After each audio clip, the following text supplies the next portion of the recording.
Fantastic, wasn't it? Yep, Steve mentioned it just before kick-off. Sandro Tonali is on the bench today for Newcastle United. He made his return to action in the League Cup in midweek after serving a 10-month ban for breaches of betting rules. But a huge banner in the Italian colours unfurled by the Gallagher end away to our right before this game. Midfield maestro from Milano, and a huge picture of Sandro Tonali as well. And as well, just loads of Italian flags with his name emblazoned on them. It's been a difficult 10 months for him as Newcastle get us underway. But Eddie Howe spoke about the love and support that was so evident after that game and throughout that game against Nottingham Forest in the League Cup in midweek, and we're seeing that again here at St James's Park. And he'll just be gutted that there's a big banner up there and he's not starting. Interesting, we'll go into that later, but I'm not sure that Tonali and Gimares actually work perfectly together as a duo, but that's for a later time today. It's Gimares trying to get on the ball here for Newcastle.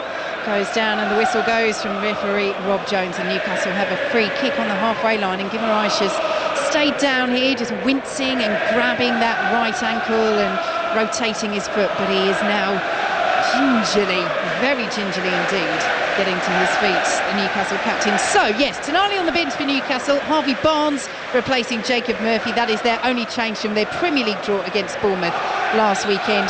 No Mickey van der Ven for Tottenham, he's out with injury, big blow for them. So Radu Dragusin makes his first appearance of the season as Newcastle take this free kick. It's flicked on by Dan Burn. Alexander Isak trying to bring it under a spell inside the penalty area. Tottenham will clear away. Kulusevski can't keep hold of it though. Kraft gets a foot in.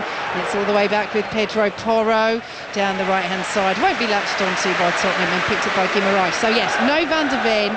Pape Matar Sarr is in for Brennan Johnson. That's Tottenham's other change. So Kulusevski pushing up into that front three. You've got Bentancur back on the bench after recovering from concussion. Still no Dominic Solanke, who's out injured for Tottenham, and Richarlison picked up an injury in training this week, so he's not involved either. As Tottenham come forward with Son Heung-min down the left hand side, approaching the penalty area, pulls it back in the central position to Pape Matar Sarr, and now out to the right hand side as Porro will work it to Yves Bissouma. Scored his first goal for Tottenham in their last match against Everton, an absolute cracker as well.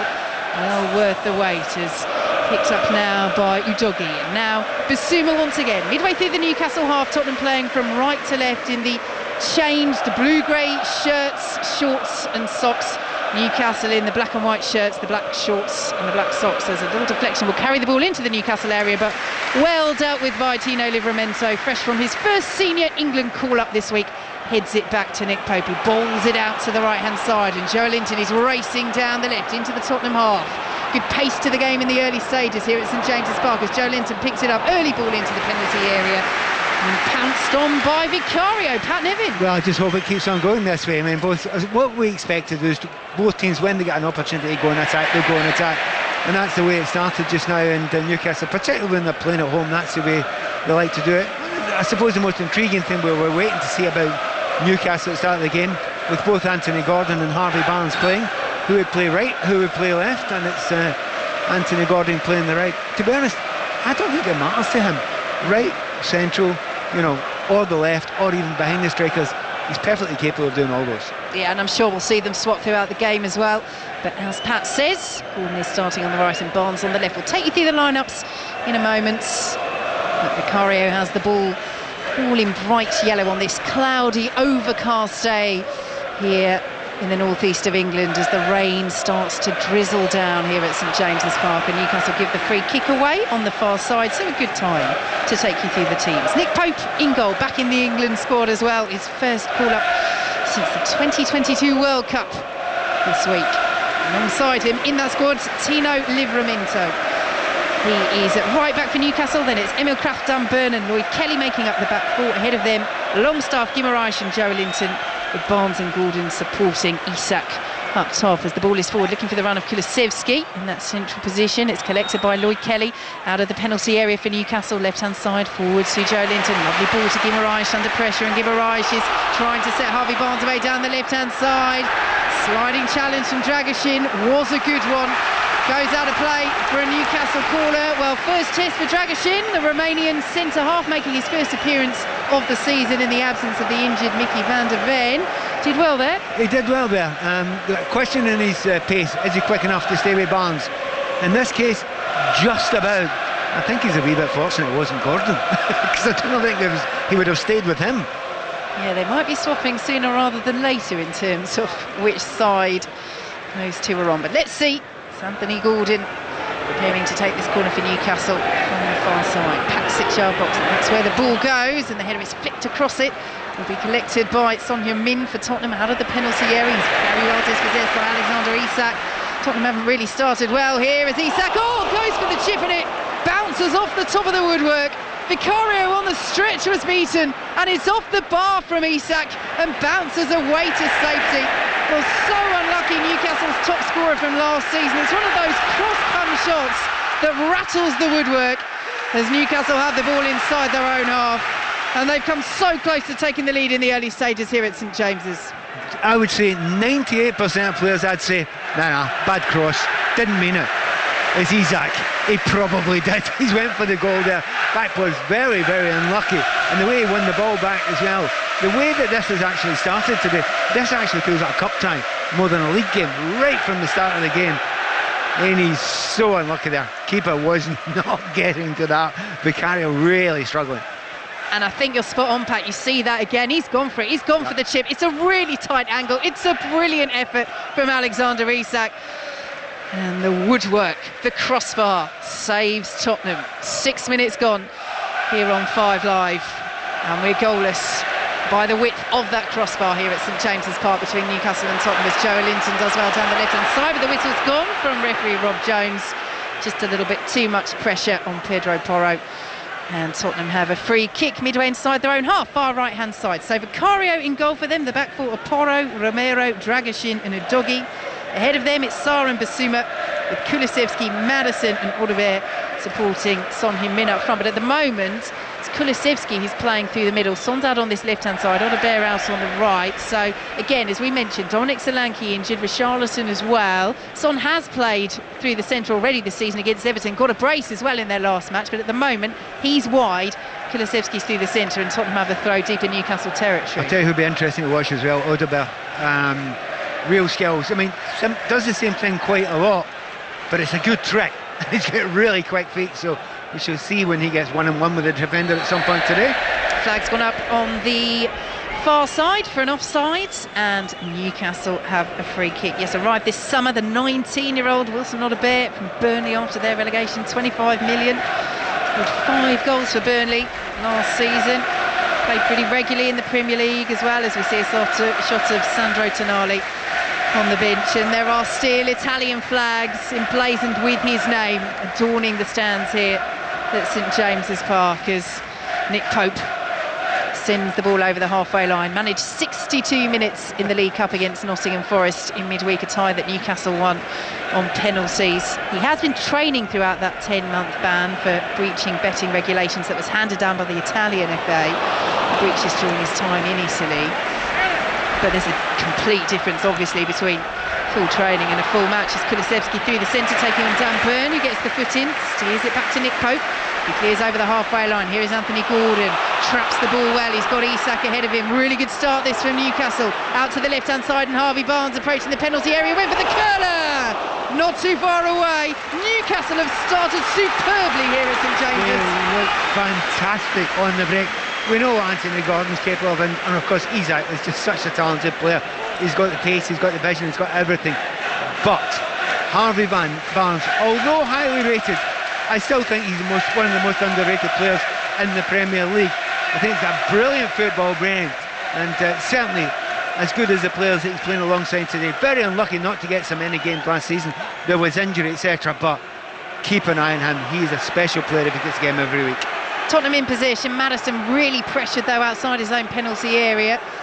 He's got 3 black and white shirts around him. He's done well to play it out to Basuma on the left-hand side. Has Son ahead of him, but goes in field instead. Basuma to Maddison. It's goalless here at St James's Park. 9 minutes gone. Frenetic start here on 5 Live in the Premier League. Chelsea against Crystal Palace is over on the BBC Sport website. That's also 1:30 kick-off, full commentary of that. And Manchester United against Liverpool follows on 5 Live at 4 o'clock. As Basuma picks it up out to the left-hand side. Newcastle sitting deep as Udogi brings it forward for Tottenham. And now Son Heung-min sends it once more to Basuma. Central position. as Tottenham just enjoy a rare spell of possession.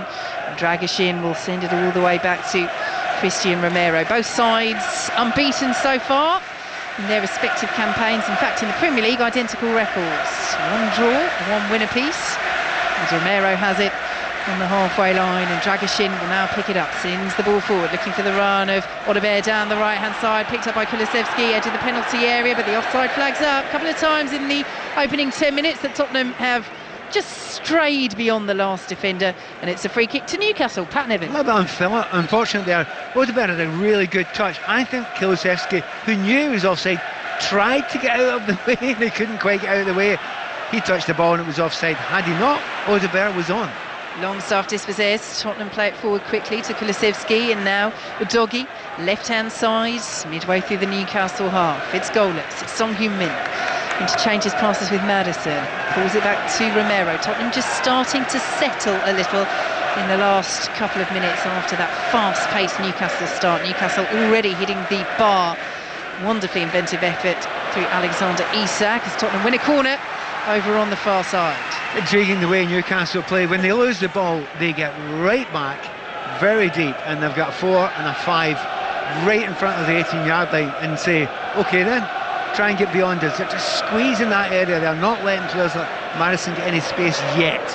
Taking the corner short, Tottenham. They're 2-on-2. It's whipped in right-footed now, and brilliant, almost saved by Pope, but the ball is squeezed in, but the flag is up on the far side. Christian Romero was up there. He met it well, but it's been ruled out for offside. Pope did so well to stick a foot out and get something on it. The power of the effort from Romero just took it past the England goalkeeper, and he is clearly offside. Powerful header, and rightly the goal is ruled out, and it's still 0-0. Yeah, there was 3 of them offside there. However, 2 things about that. Romero is very dangerous in the air. He's not the tallest centre-back we've ever seen, but he's dangerous in the air.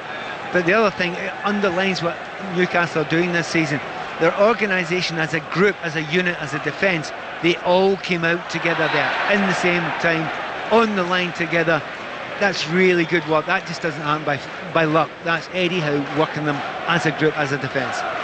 Free kick to Newcastle. Lloyd Kelly is down just outside the centre circle, and we are still goalless. As VAR now flashes up inside the stadium on the screen. They did have a quick check, they always do, but I don't think anybody expected that to be given. Not even Christian Romero. You can always tell, can't you, when it's that offside. A player doesn't even bother celebrating. It's a classic, but terrible at that Titanic. They're a wee bit behind the time here, aren't they, with that VAR? I thought it was supposed to be getting quicker.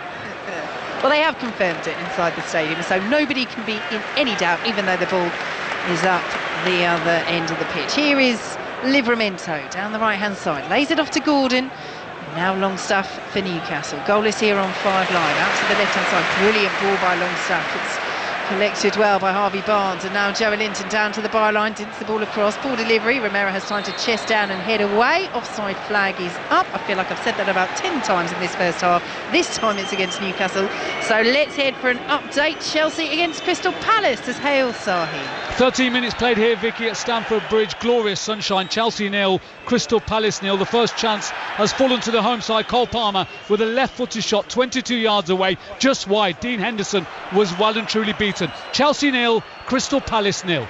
Thanks very much, Sir Hale. Commentary continues on the BBC Sport website, and we are goalless here in the northeast between Newcastle and Tottenham. There's Romero, he's had a goal ruled out rightly for offside, plays it forward, and Maddison now as Tottenham go through the gears. Here is Son, approaching the penalty area, left-hand side, taking on Emil Kraft. Son's ball in just ahead of Kulusevski. Odobert will retrieve, but he's forced out of the penalty area. Plays it back now to Pedro Porro, joining the attack, and now Pape Matar Sarr lays it off to Yves Bissouma. Sarr once again out to the right-hand side, and Odobert in his long-sleeve shirt as he whips it in right-footed, and Pope will claim. It is August, it is chilly here in the northeast. He's not the only one with long sleeves today. Odobert, the doggy's got them as well.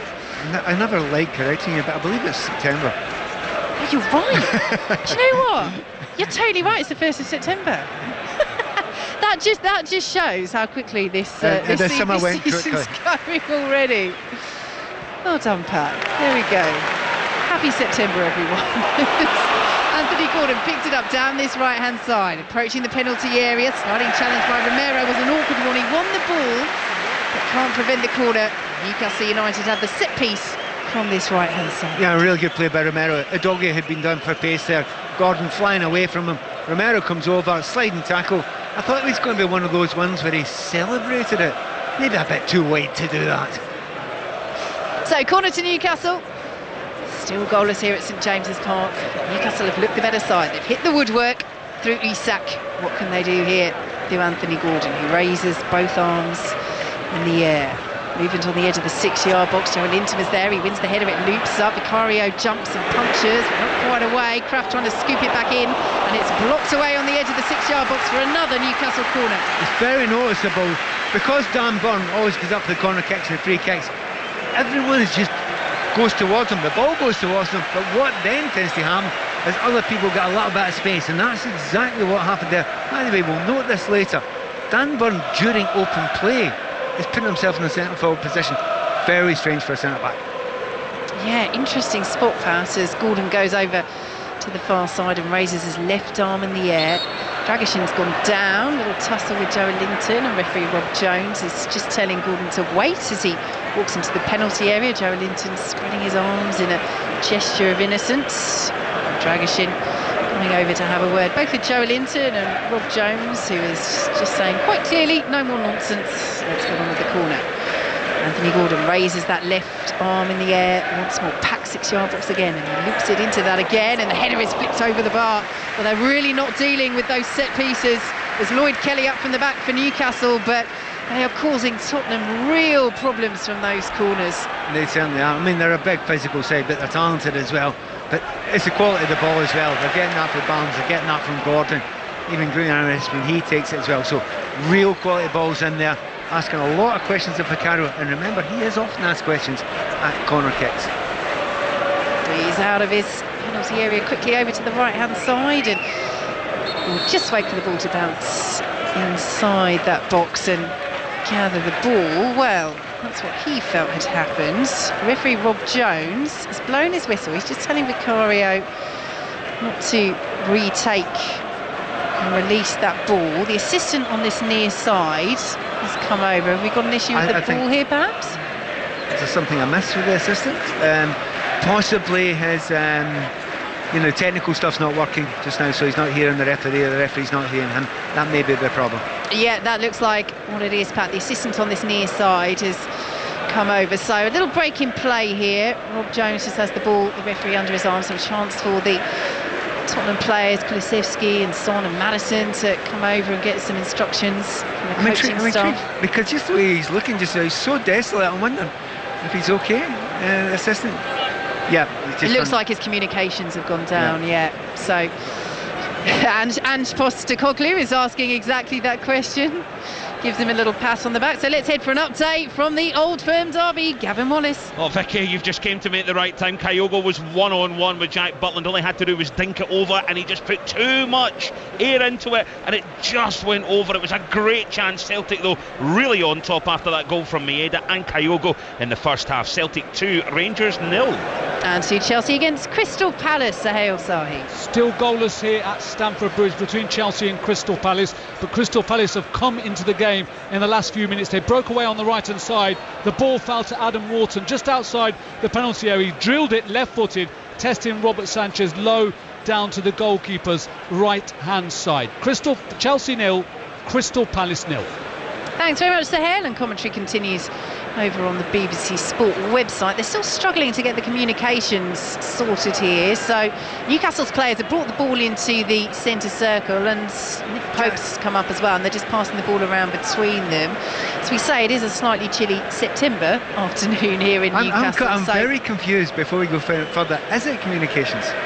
It's just the way he was walking, the assistant referee, and now he's put a top on, which is unusual, unless it's cold, which she shouldn't be because he's running about quite a bit there up and down the line. Very unusual situation. Just go back to Chelsea for a moment there. You know, for all the madness, and Chelsea are always interesting, aren't they? But you look at that group now and that team now, that's actually beginning to look a wee bit grown up. And you just never know. I think they might be among the most interesting teams to watch this season. Not saying they're definitely going to get a top 4, but with the likes of João Pedro coming in, looking a bit special just now.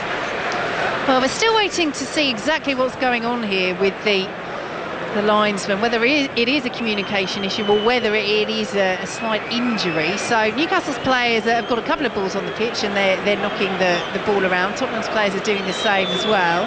Players trying to keep warm here, certainly leaving them on the pitch rather than taking them off at the moment. A few jeers and whistles around. I don't think the crowd are any the wiser in terms of exactly what's going on here, but clearly there is an issue that the officials are trying to sort out before we can. It honestly continue. feels that he must have. I mean, it's really, really strange because the referee's pointing to his technical equipment and then he's also doing the movement for change, substitution. So I think there might be a wee bit of injury. And just watching the body language of the assistant referee when he walked up there, to be fair, he didn't look comfortable. And indeed, that is the case. He's been replaced. Yes, so he has been replaced by the fourth official, Darren Bond. So, change in the officiating here. And clearly an issue for the assistants. About Commander Line to the family listening. He is still out there, the original assistant referee. He's not ill in any way by the looks of things. It must be a little injury, I guess. Yes, it is that intensity of having to run the line, isn't it, that you need to make sure that you're moving freely. So, after all that, it's a drop ball for Tottenham inside their own penalty area. It's still goalless, approaching the midway point of the first half, but we will now have a significant amount of added time at the end of this first half. 0-0 as Tottenham work it out to the left-hand side. Basuma challenged by Longstaff. The ball goes out of play. And it will be a throw to Tottenham midway through the Newcastle half. Newcastle have already hit the woodwork through Alexander Isak so far this afternoon. Tottenham with a goal ruled out at the other end, rightly so. Offside against Romero as Vicario plays it out to the left-hand side, and Son Heung-min, Krafth wins the header. Longstaff will win the second ball and Krafth will play it forward to Livramento and steers it back under pressure to Longstaff, who plays it out for a Newcastle throw off Udogie. Big chance at Chelsea, Sohail Sahi. Yeah, still 0-0 here, Vicky, but a huge chance for Chelsea. It was a ball from the right-hand side. Mark Gahey, the Crystal Palace captain, was caught unaware. Madueke slipped in behind him. Into the penalty area he goes, into the 6-yard box, and just lashed his effort wide. It really should be Chelsea 1, Crystal Palace 0, but it's still goalless between Chelsea and Crystal Palace. Commentary continues on the BBC Sport website as Basuma clears away out of play. Throw to Newcastle midway through the Tottenham half. Livramento takes it. Gordon will scoop it to Joe Linton. Plays it back to Gordon, all very central and congested, but Newcastle are playing around those blue-grey shirts well. So they work it out to the right-hand side, and Livramento plays it back to Joe Linton, now approaching the penalty area with those pink boots. Brazilian, though, is dispossessed, and Son Heung-min will play it to the edge of the box, and Pepe Matasar out to the left-hand side, and Son Heung-min in field to Udogie. This is nicely worked now by Tottenham as Maddison works it out to Odobert, who has a bit of space down the right wing to run at Lloyd Kelly. Odobert, a couple of step-overs, drives from the edge of the area, flashes past the angle of Nick Pope's post and bar. 0-0. Yeah, Odobert last week against Everton, he was playing on the left-hand side. Looks a little bit more comfortable on the left-hand side. He can go inside onto his right foot and have a little bit of a shot. Seems not quite as comfortable over there on that right hand side, but we shall see. He was just a little bit slow to take on his defender there. Got the shot away, but not on target. So still goalless here, goalless at Stamford Bridge as well, between Chelsea and Crystal Palace. Manchester United against Liverpool coming up with John Murray and Dion Dublin from 4 o'clock on 5 Live as Newcastle have the ball just outside their own penalty area, playing from left to right in this first half at St James's Park. Ball forward to Isak, powerfully thumped away by the head of Dragoshin, in for the injured Nicky van de Ven for this game as Maddison picks it up, central position, plays the ball into the area looking for the run of Son, headed away by Livramento. Guimaraes will bring it down, Longstaff plays it forward, but it's inaccurate and won't be picked up by Isak. You can hear the groans rumble around St James's Park. Livramento slips and Romero plays it forward. Poor ball though from the Argentinian. It's all the way through with Nick Pope, Pat Nevin. One of the most difficult things in a game that's so tight like this, and players are playing at high pace, or very little space in the midfield, and you get real difficulty getting certain types of players into the game, such as Bruno Guimaraes and Maddison, and neither of those players have had much impact yet. However, they will when the space opens up. Tottenham in possession, just inside the Newcastle half. Good work by Kulusevski, gets it back from Son. Oliver's arriving, Kulusevski's ball in his paw, gets it back off Kraft though. Son now, edge of the box, pull back to Pape Matar Sarr. Fierce shot, beaten away by Pope. Might spin out for a corner. Indeed it does, just the left-hand side of that corner flag. That was a fierce effort from Sarr. It was, he must have been looking at his mate Basuma scoring a cracker last week. Tried the same. Taking the corner short, Tottenham. It's played in, cleared away on the edge of the 6-yard box, collected once more by Audebert, and Newcastle once more sitting deep. Here is Romero. Squares it to Basuma, and now Udogie. As Tottenham force Newcastle back towards their own penalty area. Son Heung-min now up against Emil Kraft.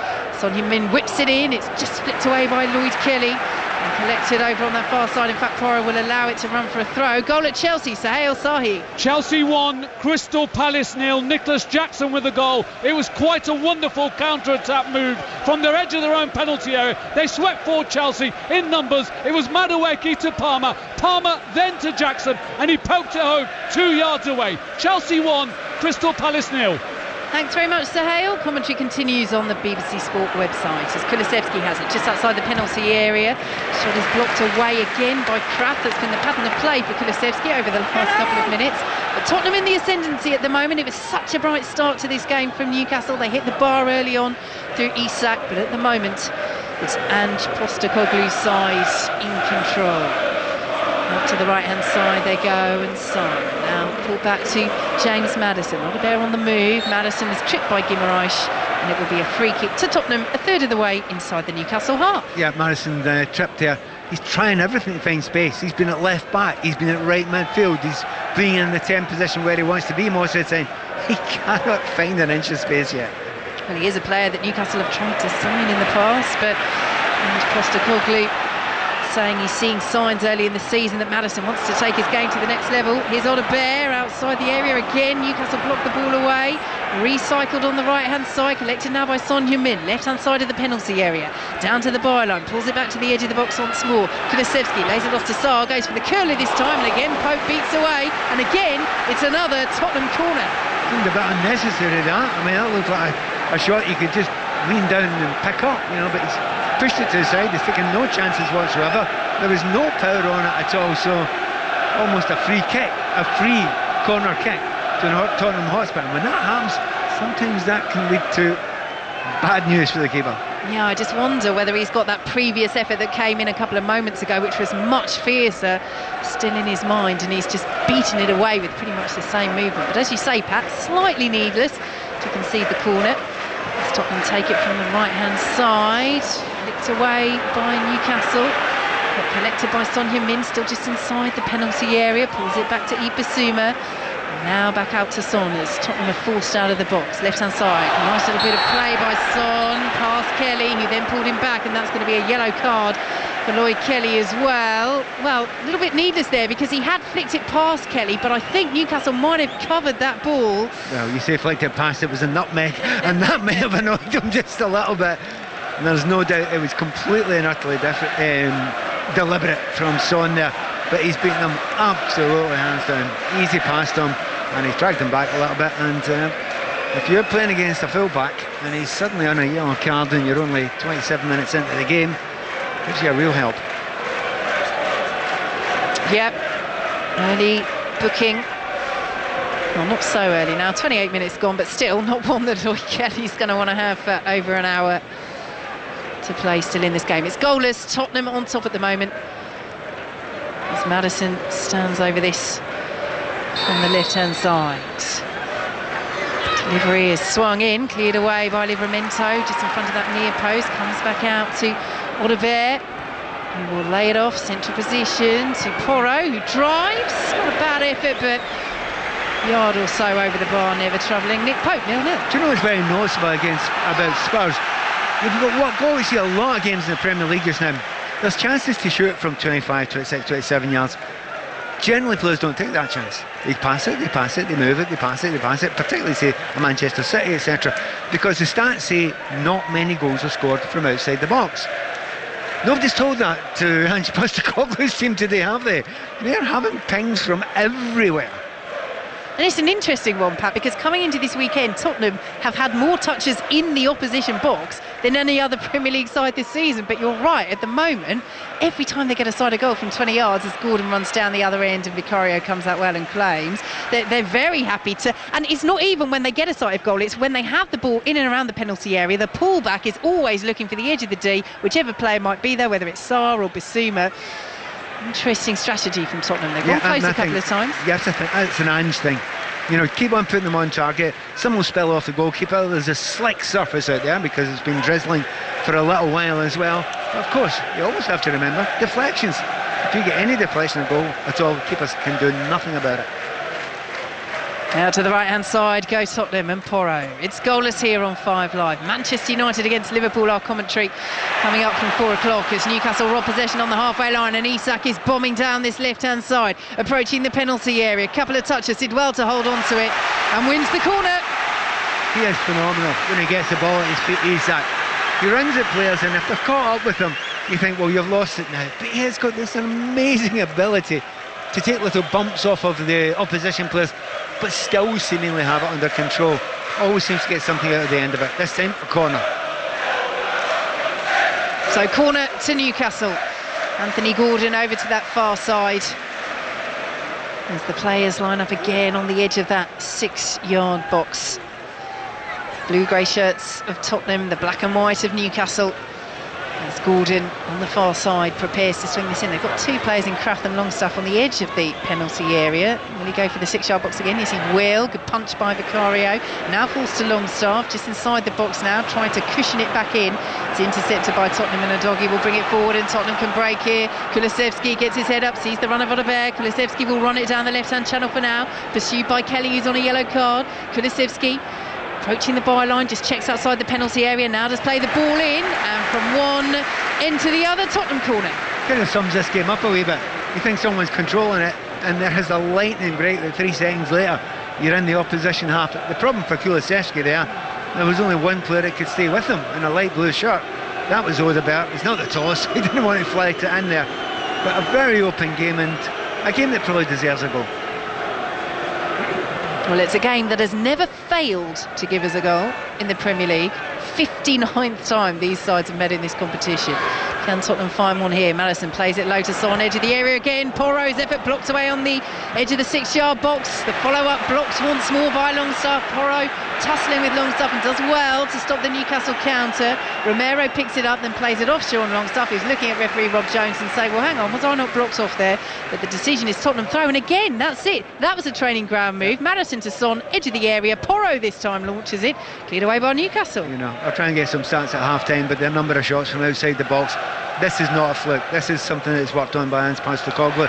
Really neat the way they worked that corner kick there. There was a cracker of a set-piece corner kick, free kick, yesterday, which led to a brilliant goal, but that was well thought out. So Newcastle throw, third of the way inside their own half. They started so brightly, they hit the woodwork through Alexander Isak, but as the half wears on, Tottenham very much on top, and they're putting on the pressure outside the Newcastle penalty area. Livramento has it deep in his own territory. Udogie has stepped right back up from left back to pressure him. Newcastle still have it. Kraft trying to alleviate that pressure. Gordon gets a touch. Dragashin steps up inside the Newcastle half and wins that header, the Romania centre half.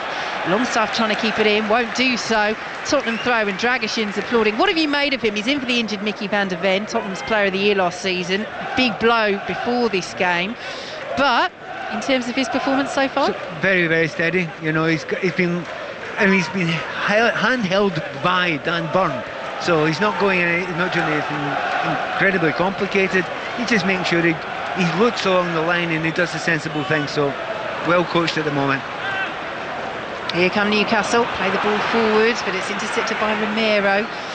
Now James Maddison will play it forwards. Roy Kelly, won the challenge ahead of Pape Matar Sarr. Sarr is going into the book for that free kick to Newcastle, just inside the centre circle. It's one of those ones that's slightly ugly the way it happened. My first thought was he actually didn't catch him, but the referee's a lot closer than we are just now. I think he's a wee bit unlucky there. He's tried to go for the ball, mistimed it slightly, and because he's mistimed it, he's just missed the ball. Classic one in slow motion, looks bad, wasn't deliberate. Yeah, not deliberate. There is contact just above the ankle. It's glancing. As Pat says, slow motion always makes it look worse. VAR always do have a little check, but Roy Kelly is getting up to his feet. Let's head back to the old firm, Gavin Wallace. And it's another goal for Celtic, Vicky. It's Celtic 3, Rangers 0. Callum McGregor, the captain. It was really poor defending from Rangers. He's out on that far right-hand side. He cuts inside onto his right foot, but 22, 23 yards for goal, and unleashed a rocket. Celtic 3, Rangers 0. Thanks very much, Gavin. So all going very well for Ange Postecoglou's former side. They have Tottenham drawn Rangers in the Europa League this season. So he's sure he'll get a warm reception at Ibrox. They'll very much be looking forward to seeing him. I think everyone in Scotland was very, very keen when that came out to talk about that. But just watching, I've actually got a little screen here. To be honest, it's that is a brilliant finish. Nothing a keeper can do about that. Butland, however, he should have done better for the original shot from outside the box by Kyogo. Why does it not surprise me that you're the consummate multitasker? Actually, there's a little deflection on it, so he's done well. James Maddison plays the ball back to Vicario. Newcastle's turn to put on a little bit of pressure out to the left-hand side, and Livramento will pick it up right-hand side. He's barged over by Udogie there. Says St James's Park referee Rob Jones agrees. And it's a free kick to Newcastle, deep in Tottenham territory. Let's head to the cricket. Eleanor Oldroyd. Glorious afternoon at Lords, and 147 for 4 Sri Lanka, so they still need another 336 runs to win. England needing 6 more wickets. Couple of shots from Dinesh Chandimal in the last Chris Woakes over. Could easily have flown to fielders, but they didn't. They went for 4 instead. He's on 24, Matthews 36, Sri Lanka 147 for 4. Thanks, Ellie. Commentary continues over on Sports Extra. A bit needless there from Udogie as Anthony Gordon stands over this for Newcastle United. It's still goalless, 5 minutes to go until the break. It's a good delivery, well flicked away on the edge of the 6-yard box by Yves Bissouma. Really important header because Harvey Barnes was right behind him. It looked as though he was getting to that. He didn't because of Bissouma's intervention as the ball goes out of play for a Newcastle throw over on the far side. They take it quickly. Here's Lloyd Kelly bursting into the penalty area. Brilliant finish! Super goal from Harvey Barnes. Edge of the 6-yard box on the volley. That is outstanding. What a way to give Newcastle the lead against Tottenham. Yeah, they were looking really dangerous, both wings there. Earlier on I said to you, Harvey Barnes for me, although highly rated, is one of the most underrated players in the game. That finish is astonishing because it's at an angle coming back to him at an incredible pace. Most players want to take a touch there, or if they try and redirect it into the goal, it goes anywhere, over the bar, you name it. He has just nailed it into the far corner. That is a magnificent goal. Knew it wouldn't be 0-0. Yes, true to form, true to history, this game has given us a goal. It's a super finish. The ball bounces just before he hits it, but he catches it on the half volley and celebrates with the archery celebration as well. And Pat, just talk us through the way that he guides that ball in, because it is a finish of the highest quality. Well, it's been zipped from wide and it's bounced, so it's skidded off the surface, but it's skidded high. It's up about 1.5 feet, and he still managed to guide it with the outside the side of his right foot. Brilliantly done. Technique is world class. Outstanding goal from Harvey Barnes. Scored 5 for Newcastle last season. This is his first of this campaign, and it gives them the lead with 7 minutes plus added time to play before the break against Tottenham, who are looking for the immediate response. Here's Odebear over on the far side. Joe Linton with the block. And Tottenham with the throw. Yeah, as I said, I think this game deserved a goal. Actually, either team were deserving of it as well. It was a very, very even game. But I suspect, even though it's been quite open, that'll probably open up even more. By the way, this place is rocking, isn't it? They love it. Newcastle win the throw deep in their own territory. Well, St James's Park has not been a happy hunting ground for Tottenham in recent years. Heavy defeats on their last 2 visits here.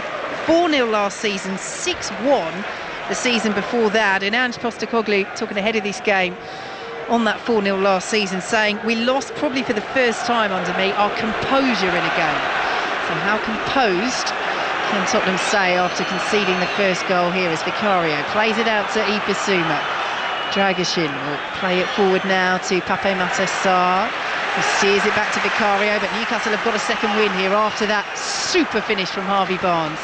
Vicario lifts it forward, cleared away by Joe Linton, who's back there defending. Little chest from Ibissouma, bounces off the head of Sean Longstaff, and Bissouma will pick it up over the halfway line, out to the left-hand side, and Son, now in field to Maddison. It's fouled by his counterpart, number 10, Anthony Gordon. Maddison. Clever though, isn't it? Every time he gets it.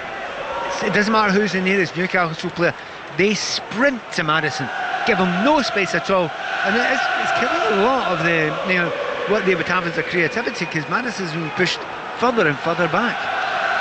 Here is Son Heung-min out on the left-hand side, plays it back into Ibissouma, and now Dragoshin just inside the Newcastle half. Newcastle leading by a 1-0 here on 5 Live. 5 minutes just added time to play until the break as Udogie plays it out to Son, left-hand side, trying to flick it through the legs of Livramento, who stands up well, and Udogie plays it back to Bissouma. Tottenham still in possession midway through the Newcastle half, and now Sarr back to Bissouma, lovely ball to Maddison, left hand side of the area, whips the ball across, Burns there, edge of the 6-yard box, clears away for the Tottenham throw.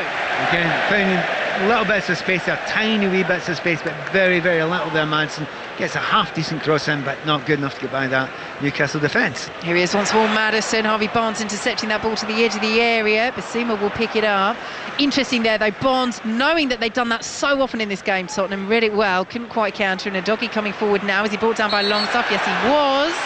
Is this going to be a free kick or a yellow card as well? The answer is the latter. I think positionally there, the fact that Udogie had the momentum going towards the penalty area has seen Longstaff go into the book. Struck me as a little bit harsh, that, and maybe particularly because Udogie does the old dive after it.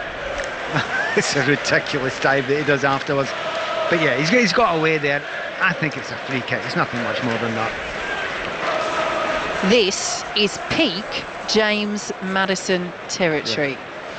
Maybe just a bit far out to actually score from there, unless he puts it, in a line with the back post. We are in a great angle for this. We are right behind it. I'm just having a look at that top corner, Pat. You're right, it is to the left. It's pretty much level with the left-hand side of the penalty area, so he probably will go for the ball in. Curl it towards that back post. Yeah. Hope that it drops in if someone doesn't hit it. So it will be Maddison. He plays it on the ground. They try something different. Kulusevski trying to take it in his stride. Newcastle head it to the edge of the box, and then Porro volleys over. Whistle's gone anyway for a free kick. Foul in the penalty area. So free kick to Newcastle, who lead by 0-0. Let's get an update from the Italian Grand Prix. Harry Benjamin. It's lap 7 of 53, and it was Lando Norris on pole position after initial good getaway. He has now lost the lead and is down to third. It's his teammate Oscar Piastri who leads this race, and Charles Leclerc in the Ferrari, to the roar of the home fans. The Tifosi has put himself up into second, but still a long way to go in this race. Verstappen up to 6th place, having started down in 7th. Thanks, Harry. Commentary continues online on the BBC Sport website as Nick Pope prepares to take this free kick. Failed to save any penalties in the penalty shootout midweek in the League Cup against Nottingham Forest. 2 were missed. And this fascinated me because he said, and I always wonder this about goalkeepers, he said, I'm counting those as saves. Yep. I might not have saved them, but I still miss them. I'm on his side, actually. Little goalkeepers union here. But you put the player off, you've done your job, you've done something on the goal line, and it's worked. Yeah, so why not? 100% agree. Any player who takes a penalty kick has got the goalkeeper to some degree in his mind. Newcastle with the ball just inside the Tottenham half. They lead by 0-0. Harvey Barnes with a stunner. First time effort, super control. Gives them that advantage as Anthony Gordon won't reach that ball, and Romero will shepherd out for a Tottenham goal kick. Pat Niven. I think Eddie Howe will be a wee bit disappointed with that. That was a good position there, Livramento. It's an easy pass to Gordon, but if you put it in front of him, even Gordon just looked at the man who was coming across, and it was that man Romero, and thought, nah, I'll not bother with that one because you're not going to get it, you're not going to win it.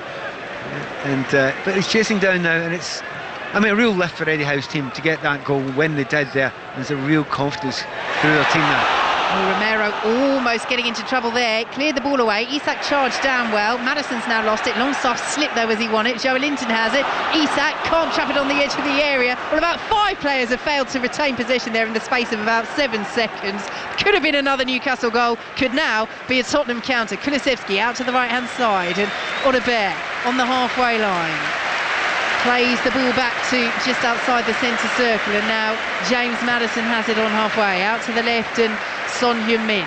Newcastle leading by a goal to nil. Applause for Sandro Tonali warming up away to our left-hand side, as picked up by Yves Bissouma, edge of the D, might go for goal, but he's crowded out by black and white shirts. Out to the right-hand side he goes instead, and now Sarr. Maddison once more, 25 yards out, central position, finds Son Heung-min, breaking into the penalty area, a couple of step overs, tried to trick his way through, but couldn't get past Gordon, and it's cleared away by Emil Kraft.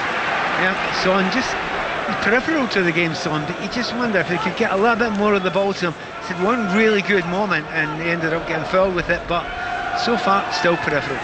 And I was going to ask, would he put him central? He's just drifting into that position now coming back out to the left-hand side as Bissouma sends it back to Dragoshin. Must be a temptation at some point. I mean, you know what Ange Postecoglou's like. If it's getting near the end of the game, well, that was agricultural by our man Joe Linton over there, who is... Yeah, he does that now and again, doesn't he? He clotheslined the player last week, which could have been red. It was only a yellow. He very much got away with that against Neto, stopping the Bournemouth goalkeeper bowling the ball out quickly. Odebear's all right though, when we play on, no further punishment for Joe Linton, as it's picked up by Udogie. Tottenham still trail here at St James's Park as we enter 5 minutes of added time at the end of the first half. Chelsea still leading Crystal Palace by a goal to nil. That also a 1:30 kick-off.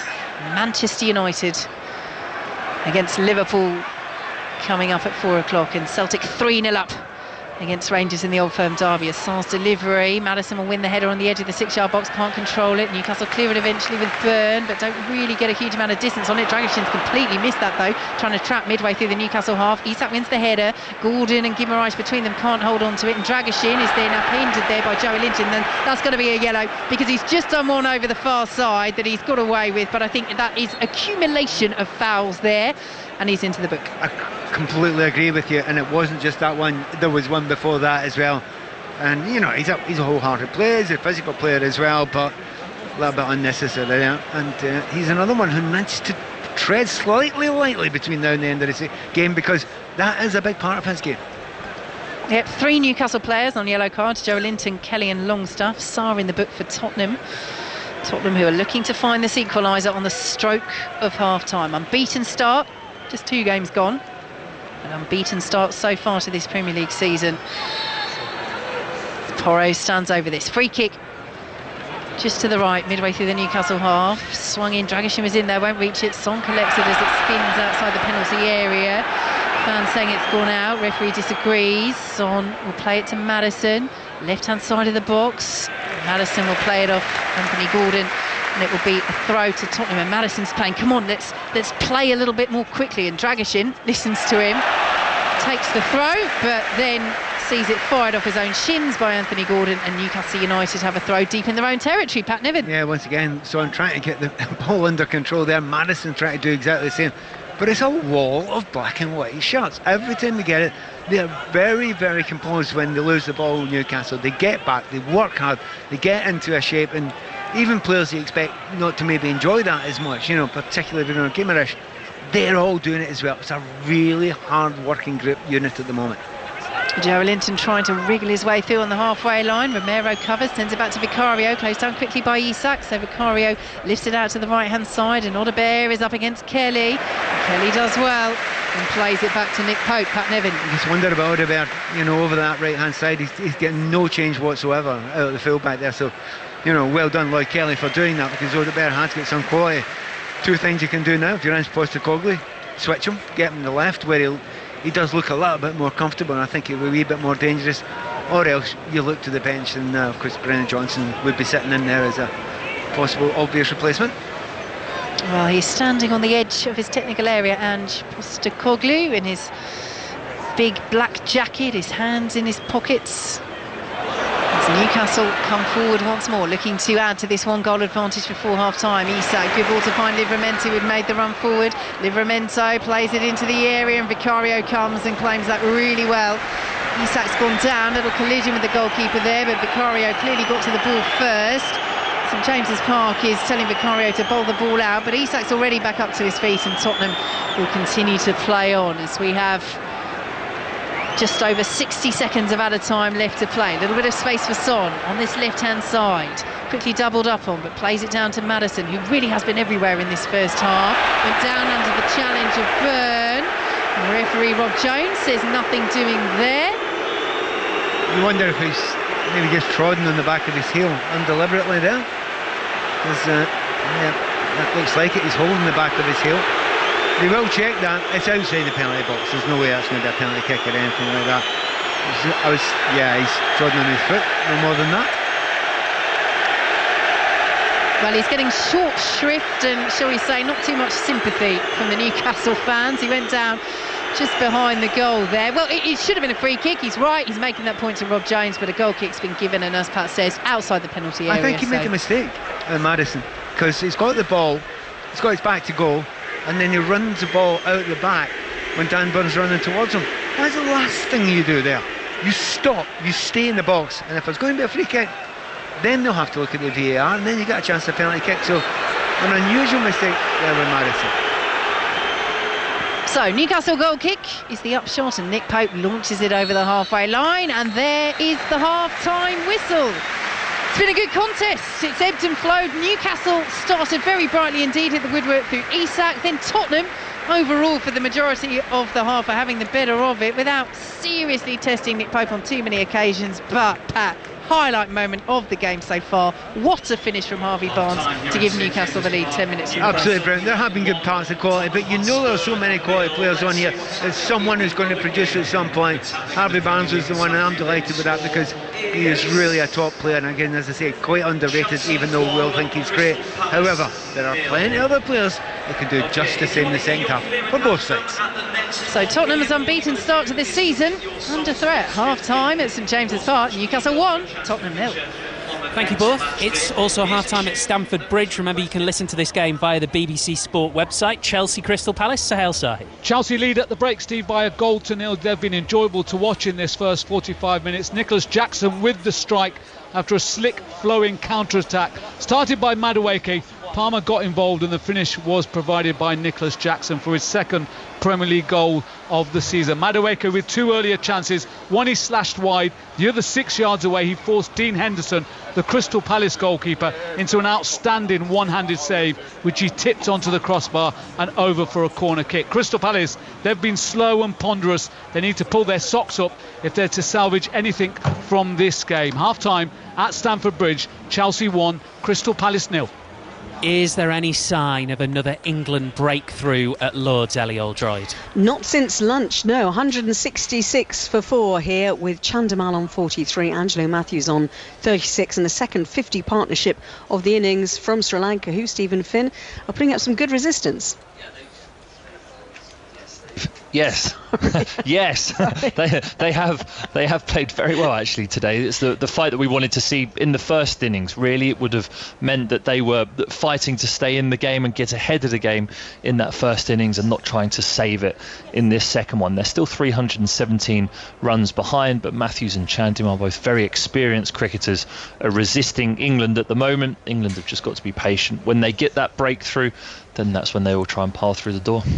Sorry about that. I failed to switch your microphone on, and you were agreeing with me as well. How many times did I do that to you last summer, though, Ellie? Oh, maybe only once or twice. 166 for 4, Steve, on this lovely afternoon at Lord's, and another one evades the slip cordon. So that will be more runs for Sri Lanka, who are putting in a decent fight here. 47 for Chandimal, 170 for 4. Thank you very much both, and you can listen to commentary of that via the TMS team on 5 Sports Extra. Full-time whistle at Celtic Park in the Old Firm derby. Gavin Wallace. It has just went indeed. Celtic 3, Rangers 0, and the champions really showing their class this afternoon. Dyson made it, and Kyogo got the net in the first half, but the standout goal, Steve, came on 75 minutes. His captain Callum McGregor cut inside from the left-hand side. It was really poor Rangers defending. They didn't get rid of the ball whatsoever, and he let rip a rocket with his left foot right into the right-hand side of Jack Butland's goal. Bad news for Rangers as they now trail Celtic and Aberdeen by 5 points. Celtic 3, Rangers 0. Great afternoon of live sport for you on 5 Live. Right now on the BBC Sport website, it's the Italian Grand Prix from Monza. Harry Benjamin is watching. 53. Lando Norris started this race on pole, fell down to third, has just come in for his first pit stop and has peeled out an 8th spot. It's Oscar Piastri, his teammate, who leads though, building a nice gap to Charles Leclerc of nearly 4 seconds. Still a long way to go in this one, 53 laps total. We've had some brilliant amateur golf performances over the course of the last couple of weeks, and the Curtis Cup is building to a thrilling climax. It really is, and it could go all the way to the wire. Great Britain and Ireland lead 9 points to 8. There are 3 matches left on the course from them.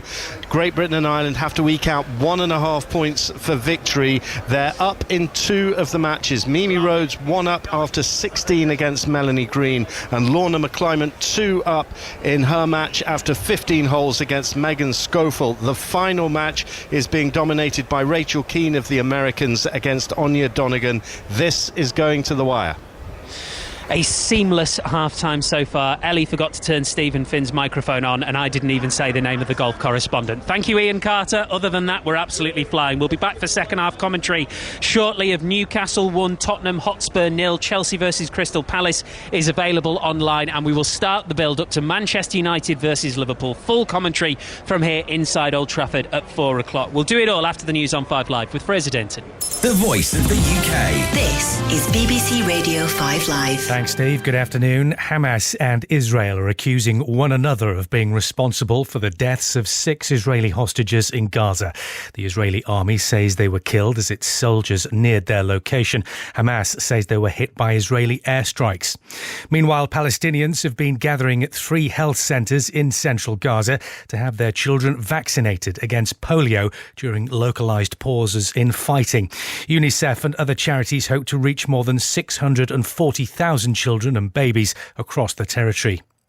Surrey Police has confirmed that a man and 3 children who were found dead at a property in Spelthorne yesterday were all related. An investigation has been launched into the deaths. Detectives believe it was an isolated incident. The forces said the children were all under the age of 4. And the Conservative leadership hopeful Robert Jenrick has said the new Conservative Party will be a trade union of the British people. During a speech in central London, Mr Jenrick said his priorities included helping young people to buy their own homes and making sure illegal immigrants were deported within hours or days of arriving. He's one of 6 leadership candidates. On BBC iPlayer, Colin from Accounts is back with new owners. Oh, come on, mate. He's our dog. We made a mistake. Please. Not anymore, he's not, mate. Wake up. A brand new series of the hit comedy. Maybe without him, we can just see what we have. I want to see the move. Okay, fine. I'll do it. I'm going to kiss you in 6 minutes. If you have anything that you want to do between now and then, be my guest and I'll meet you back here. I don't know. Bit off, isn't it? Colin from Accounts. We're all good though, aren't we? Yeah. Starts Tuesday on BBC iPlayer. This is 5 Live Sports. 5 Live Premier League Sunday. With Steve Crossman. Listen on BBC Sounds. Well, we said the Curtis Cup was coming to a climax, and it has now climaxed, Ian Carter. It has. Lorna McClymont just closing out victory against Megan Schofield, which takes Great Britain and Ireland to 10 points. And ahead of that, Mimi Rhodes is 1 up with 1 to play, therefore a guaranteed half. And that means that Katrina Matthews' side will reach the magic number of 10.5 points and win this trophy for the first time since 2016. Thank you very much, Ian. Elsewhere, loads of medals won for Paralympics GB so far today. This morning, 3 golds and a silver won in the rowing finals. More GB success at the velodrome as well. So James Ball with pilot Stefan Lloyd won gold in the men's B 1,000 metre time trial final. Neil Faki, who beat Ball to gold back at the Tokyo Games, finished with a silver medal. Shortly afterwards, in the women's B 3,000 metre individual pursuit, Neil's wife Laura Faki came away with the bronze. Sophie Unwin and pilot Jenny Hall won gold for Great Britain. There is one championship match today. Watford looking to join Sunderland as the only teams in the league so far with 4 wins from 4. They're at Sheffield United. Stephen Wyatt. Yeah, it should be a good one this, Steve. 2 of the championship's unbeaten sides, a win and pair of subsequent draws for Sheffield United as they reacclimatise to life in the second tier. However, recovery from an EFL Cup exit at Barnsley in midweek is their motivation, and they give a full league debut to Palace loanee Jessurun Raksaki. Watford, as he said, one of those 2 perfect performances performers in the Championship, and they are looking to rejoin Sunderland at the summit with 4 wins from 4. No side at this level has more points since March, when Tom Cleverley took over, and he names an unchanged 11. So Yassir Larouchi faces his employers of last season. Back to Lords and an England wicket, Ellie. Yes, much needed breakthrough. Angelo Matthews is the man out. Played really well, real stickability, but Shoaib Bashir has just captured his wicket. Good catch by Chris Wokes, but he was out for 36. 174 for 5 now. Dinesh Chandimal has reached his 50 of 42 deliveries, but they are still 309 away. Sri Lanka and England are 5 wickets away. And there's commentary right now on 5 Sports Extra. Welcome for the first time today to Old Trafford. Manchester United versus Liverpool in the Premier League this afternoon at 4 o'clock. Looking pitch side, you can see some greats of the past from both clubs. Gary Pallister is just standing with his hands in his pockets, surrounded by sort of a big red barrier, which makes him look every bit as grand as he deserves to look. Peter Schmeichel's a bit to his left. Michael Owen is there as well. Massive game for you today on Premier League Sunday. Normally you would say that you can smell anticipation in the air, but actually I can smell disinfectant, because all of the posh seats have just been cleaned. Hope they did a good job on yours, John Murray. Yes, they did. We're here again, and we seem to have former Manchester United and Liverpool players around every corner inside the ground. From when I walked in the door, the first person I saw was Jaap Stam, and he's now down on the touchline talking to Ruud van Nistelrooy, who's very much now part of the Manchester United present again, and that is all very apt, isn't it, when you've got a couple of great Dutchmen. We'll have a Dutchman in both dugouts today. We even have a former Manchester United player sat right in the middle of us. Good afternoon, Dion Dublin. How are you, mate? You okay? Very good, very good. How are you? Steve, I'm looking down at that touchline. You mentioned some players there. Jaap Stam and Gary Pallister as your 2 centre-halves. Peter Schmeichel behind. That's not a bad little triangle, is it? Hey? I mean, it would do, wouldn't it? It would do. Wow. I've also noticed that John Murray's new glasses bear a little bit of a resemblance to yours, Dion. Maybe he's been taking a sort of a style tip. We've had conversations over the summer. If you can't beat them. They're working. Manchester United showed last season they could beat Liverpool on the pitch, but not necessarily over the course of the season. This is Arne Slot's first go at it, Dion. Very interesting. Yeah, it will be, Steve. I don't know what it is, but I've got a little sneaky feeling that United will put a performance in today, which is what the fans will want to see. Energy, organisation, moving the ball quicker as well. That's what I want to see. Bit slow coming out from the back, United. I think they need to make that something that they need to steer clear of. Going forward, I believe that they could really hurt Liverpool today. That said, Liverpool will come here and go, right, listen, we've done it before. Let's do it again. Lovely start for Slot, though, at Liverpool, isn't it? A couple of 2-0 wins, Ipswich and Brentford. So coming to Old Trafford, clearly, with the fixture that this is, this is stepping it up, with all due respect to Ipswich and Brentford from those matches. And from a Manchester United point of view, having conceded that late goal at Brighton last weekend, I notice Eric Ten Hag says in the programme today, if there is a game to quickly focus everybody's minds, it is this one. And it does feel that even though here we are, we're only just into September, it is only the 3rd Premier League match of the season, but it's carrying a lot. Dion, you've played in big derbies. You've played for clubs who have absolutely massive derbies, not least Manchester United. Arne Slot said, I don't know if you saw this week, that he talked about having coached Feyenoord versus Ajax and said he understands the massive atmospheres, the massive games, and that once you've been there, you don't really need something like Manchester United, Liverpool to be explained. Is he right about that, or is there something unique that he will be struck by? Yeah, there is something unique about this game. I just think it's the size of the football clubs. I think the size of their fan base and how far they spread, worldwide as well, which I think sort of sets it apart to most. However, a derby is a derby. Having played in Cambridge United versus Peterborough and the Old Firm, and that's the one I meant, Cambridge versus Peterborough. There you go. But I've played all levels, Steve, and it does really need no explaining to the players when you're in the dressing room before the game.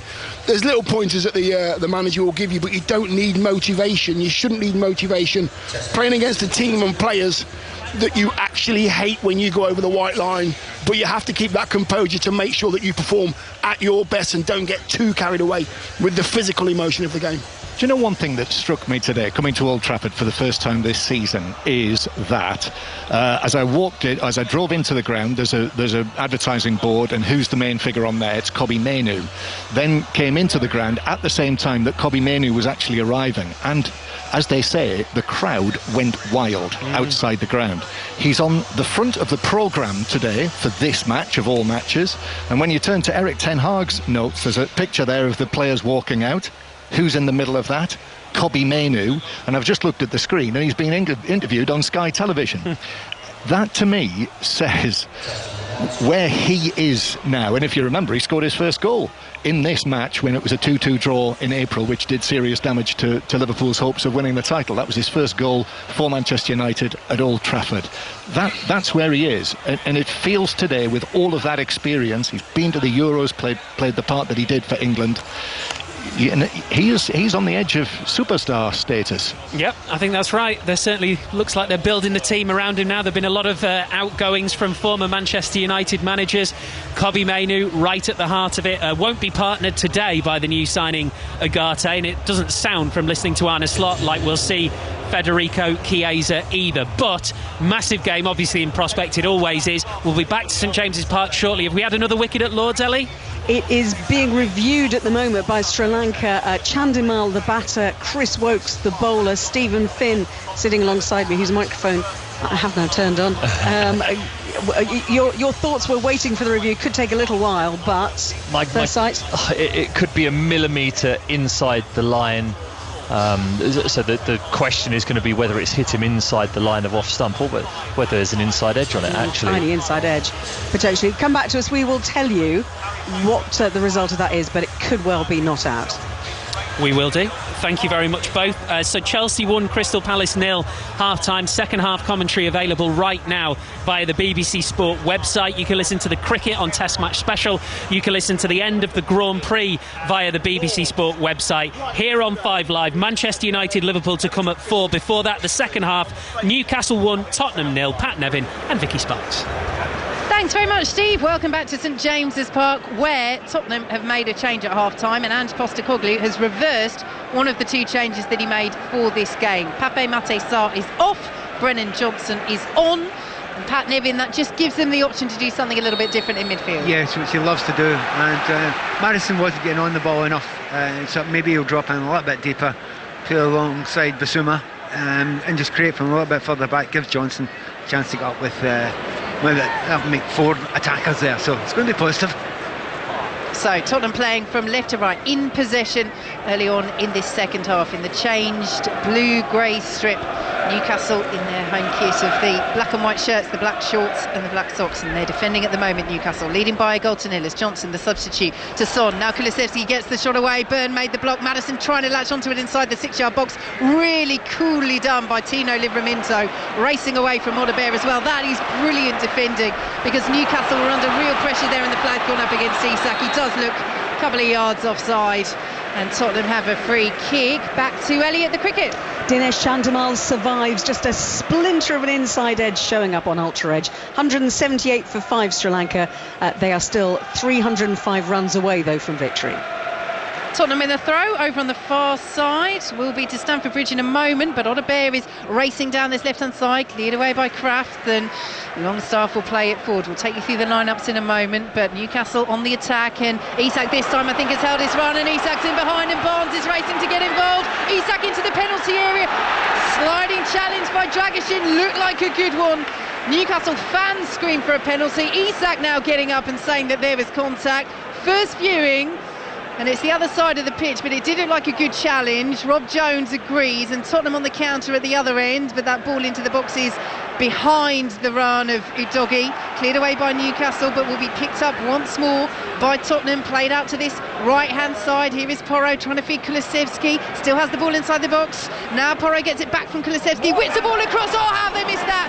Son can't make contact from 3 yards out, and Newcastle United clear. What a start to the second half this is. Newcastle still lead by a goal to nil. Tottenham coming forward. Here is Basuma, intercepted by Longstaff. Basuma on the slide, can't win it back. Here's Harvey Barnes being pulled back by Basuma, and that will be a yellow card for Yves Basuma, and a free kick to Newcastle, and a chance to bring in Pat Nevin. Phenomenal start to the second half. classic Hans Postecoglou. Right, we're not going to wait. 45 minutes gone, it's not working. I'm going to make a bunch of changes. One personnel change, but system-wise, you've actually got Son through the middle now. Kulusevski beside him. Odegaard, who wasn't looking good in the right, he's been moved to the left. You've got Brennan on the right, and saying to the team, go, attack, score a goal, create chances. Problem, of course, is on the break there could be danger, and they've almost been caught twice. Again, this looks like being a really good second half. So Newcastle with the free kick just inside their own half. They lead by 1-0 thanks to Barnes' super finish on the half volley 10 minutes before the break in the first half, as Joelinton sends it back to Dan Burn, pulls it all the way back to Nick Pope. Let's head to Stamford Bridge to Hale Sahi. We played 6 minutes of the second half. Still Chelsea 1, Crystal Palace 0, but they've twice been denied by Dean Henderson, the Crystal Palace goalkeeper. First from free kick, 25 yards away from Cole Palmer. He tipped it over for a corner, and then from the corner, Colwell with the header, 8 yards away. It bounced up, and Henderson did well scrambling to his right to turn it around for another corner. Chelsea 1, Crystal Palace 0. Commentary continues on the BBC Sports website from Stamford Bridge. Out to the left-hand side, go Tottenham, collected by Odegaard, now back with the doggy, and now Bissouma, now Maddison, central position, just outside the penalty area. Porro plays it forward now to Johnson. They're zipping the ball around nicely, Tottenham, but it's a wall of black and white shirts in front of them. Newcastle leading by 1-0. Early stages of the second half here on 5 Live. Bissouma's lost it, too casual. Here goes Anthony Gordon racing over the halfway line. Isak trying to get involved in the counter. Gordon blocked off by Romero. Fairly so, says referee Rob Jones, pointing at the ball. Anthony Gordon still down, complaining. St James's Park not impressed as Son picks it up, dropping back to the halfway line to get involved, playing in this central position. Son Heung-min in this second half as Romero advances forward, and Kulusevski will pick it up now, and Maddison. Option for Tottenham to work it out to the right hand side. Here is Porro, can't find Son Heung-min. It's cleared away by Dan Burn, but real pressure at the moment from Tottenham. Yeah, and it's kind of a bit old school as well. You're sent to Son, you're sent to Kulusevski. One of you plays 9, one of you plays 10, and just switch whenever you like. Ask questions of a defence, keep them guessing. Here is Dragishin, forward to Bissouma. Porro wins the throw off Joelinton. It's relentless pressure at the moment from Tottenham as they look to get an equaliser early in this second half. Tottenham, who have struggled on the road in the Premier League going back to last season, they've won just 3 of their last 14 Premier League away games. As we mentioned, their last 2 trips to St James's Park in the Premier League, they've ended up on the end of heavy defeats. It's just the 1-0 by which Newcastle lead as Tottenham come forward. The offside flag is up though against Udogie, and Newcastle have a free kick. Goal at Stamford Bridge to Hale Sahi. Crystal Palace have equalised. Chelsea 1, Crystal Palace 1. Chelsea could not clear the ball from their penalty box. It fell to Eberechi Eze, 25 yards away, and he took his right foot, put it right round the ball, whipped it past Robert Sanchez. A brilliant goal. Chelsea 1, Crystal Palace 1. Thanks very much to Hale. Commentary continues over on the BBC Sports website. So Nick Pope preparing to take this free kick for Newcastle. Midway through the Newcastle half. Commentary of Manchester United against Liverpool coming up at 4 o'clock here on 5 Live. That is followed by 6:06 with Robbie and Chris as Newcastle concede the free kick just outside the Tottenham penalty area, and Joelinton is growing frustrated, and he is expressing that frustration towards referee Rob Jones, but crucially at an appropriate distance. Yeah, to be honest, it was a foul. Joelinton was being kind of held himself, but it's a physicality thing there. He has to do that, but Joelinton has to be slightly more careful. Odegaard loses possession, but he was fouled. Free kick Tottenham. We watched yesterday how easy it can be to be sent off if you do just the wrong thing if you're Declan Rice. Very much so. Remember Anthony Gordon falling foul of that for Newcastle last season against West Ham. Second yellow. I think we were here together, weren't we, doing that one? So Tottenham in possession. And Dragishin has it in the centre circle. They have Vicario in goal. The back four, Porro, Romero, Dragishin, in for the injured Van der Ven and Udogie, as they can't make the most of that down the left-hand side. Bissouma then is sitting in front of that back four. Got Maddison and Kulusevski ahead of him, and Johnson and Audebert out wide, and then Son up front. But as Pat said, it is pretty fluid. Son, though, that is the key change, isn't it? He's gone central, and everything is kind of working around. Yeah, exactly. And if you can get Kulusevski, who prefers playing in a just off the striker role, but yeah, it's that ability for all those players such as Maddison to play just about anywhere. Kulusevski can move, certainly Son ability to move there and just find out where the space is and try and pick the ball up there. Problem they've got is there isn't much space at defence at Newcastle at the moment. They're really well organised. Newcastle lose possession as they look to counter. They are looking dangerous on the counter when they come forward, Newcastle, but it's relentless Tottenham pressure at the moment when Tottenham get the ball at the other end. And ball is whipped in by Brennan Johnson. Took a little deflection. What a miss by Audebert. The deflection perhaps just put him off as he came in at the far post. He was completely lost by the Newcastle defence. And Wilson Audebert, the 19-year-old, has skied that ball over the bar at the far post. Oh, that's an incredible miss. It might be slightly further outside the goal line than you think, but you've got to get it somewhere on target there. But I think it's one of those ones where, as it's coming over, he thinks, I'll knee that. But then it's been changed the direction. He thought, I might head it.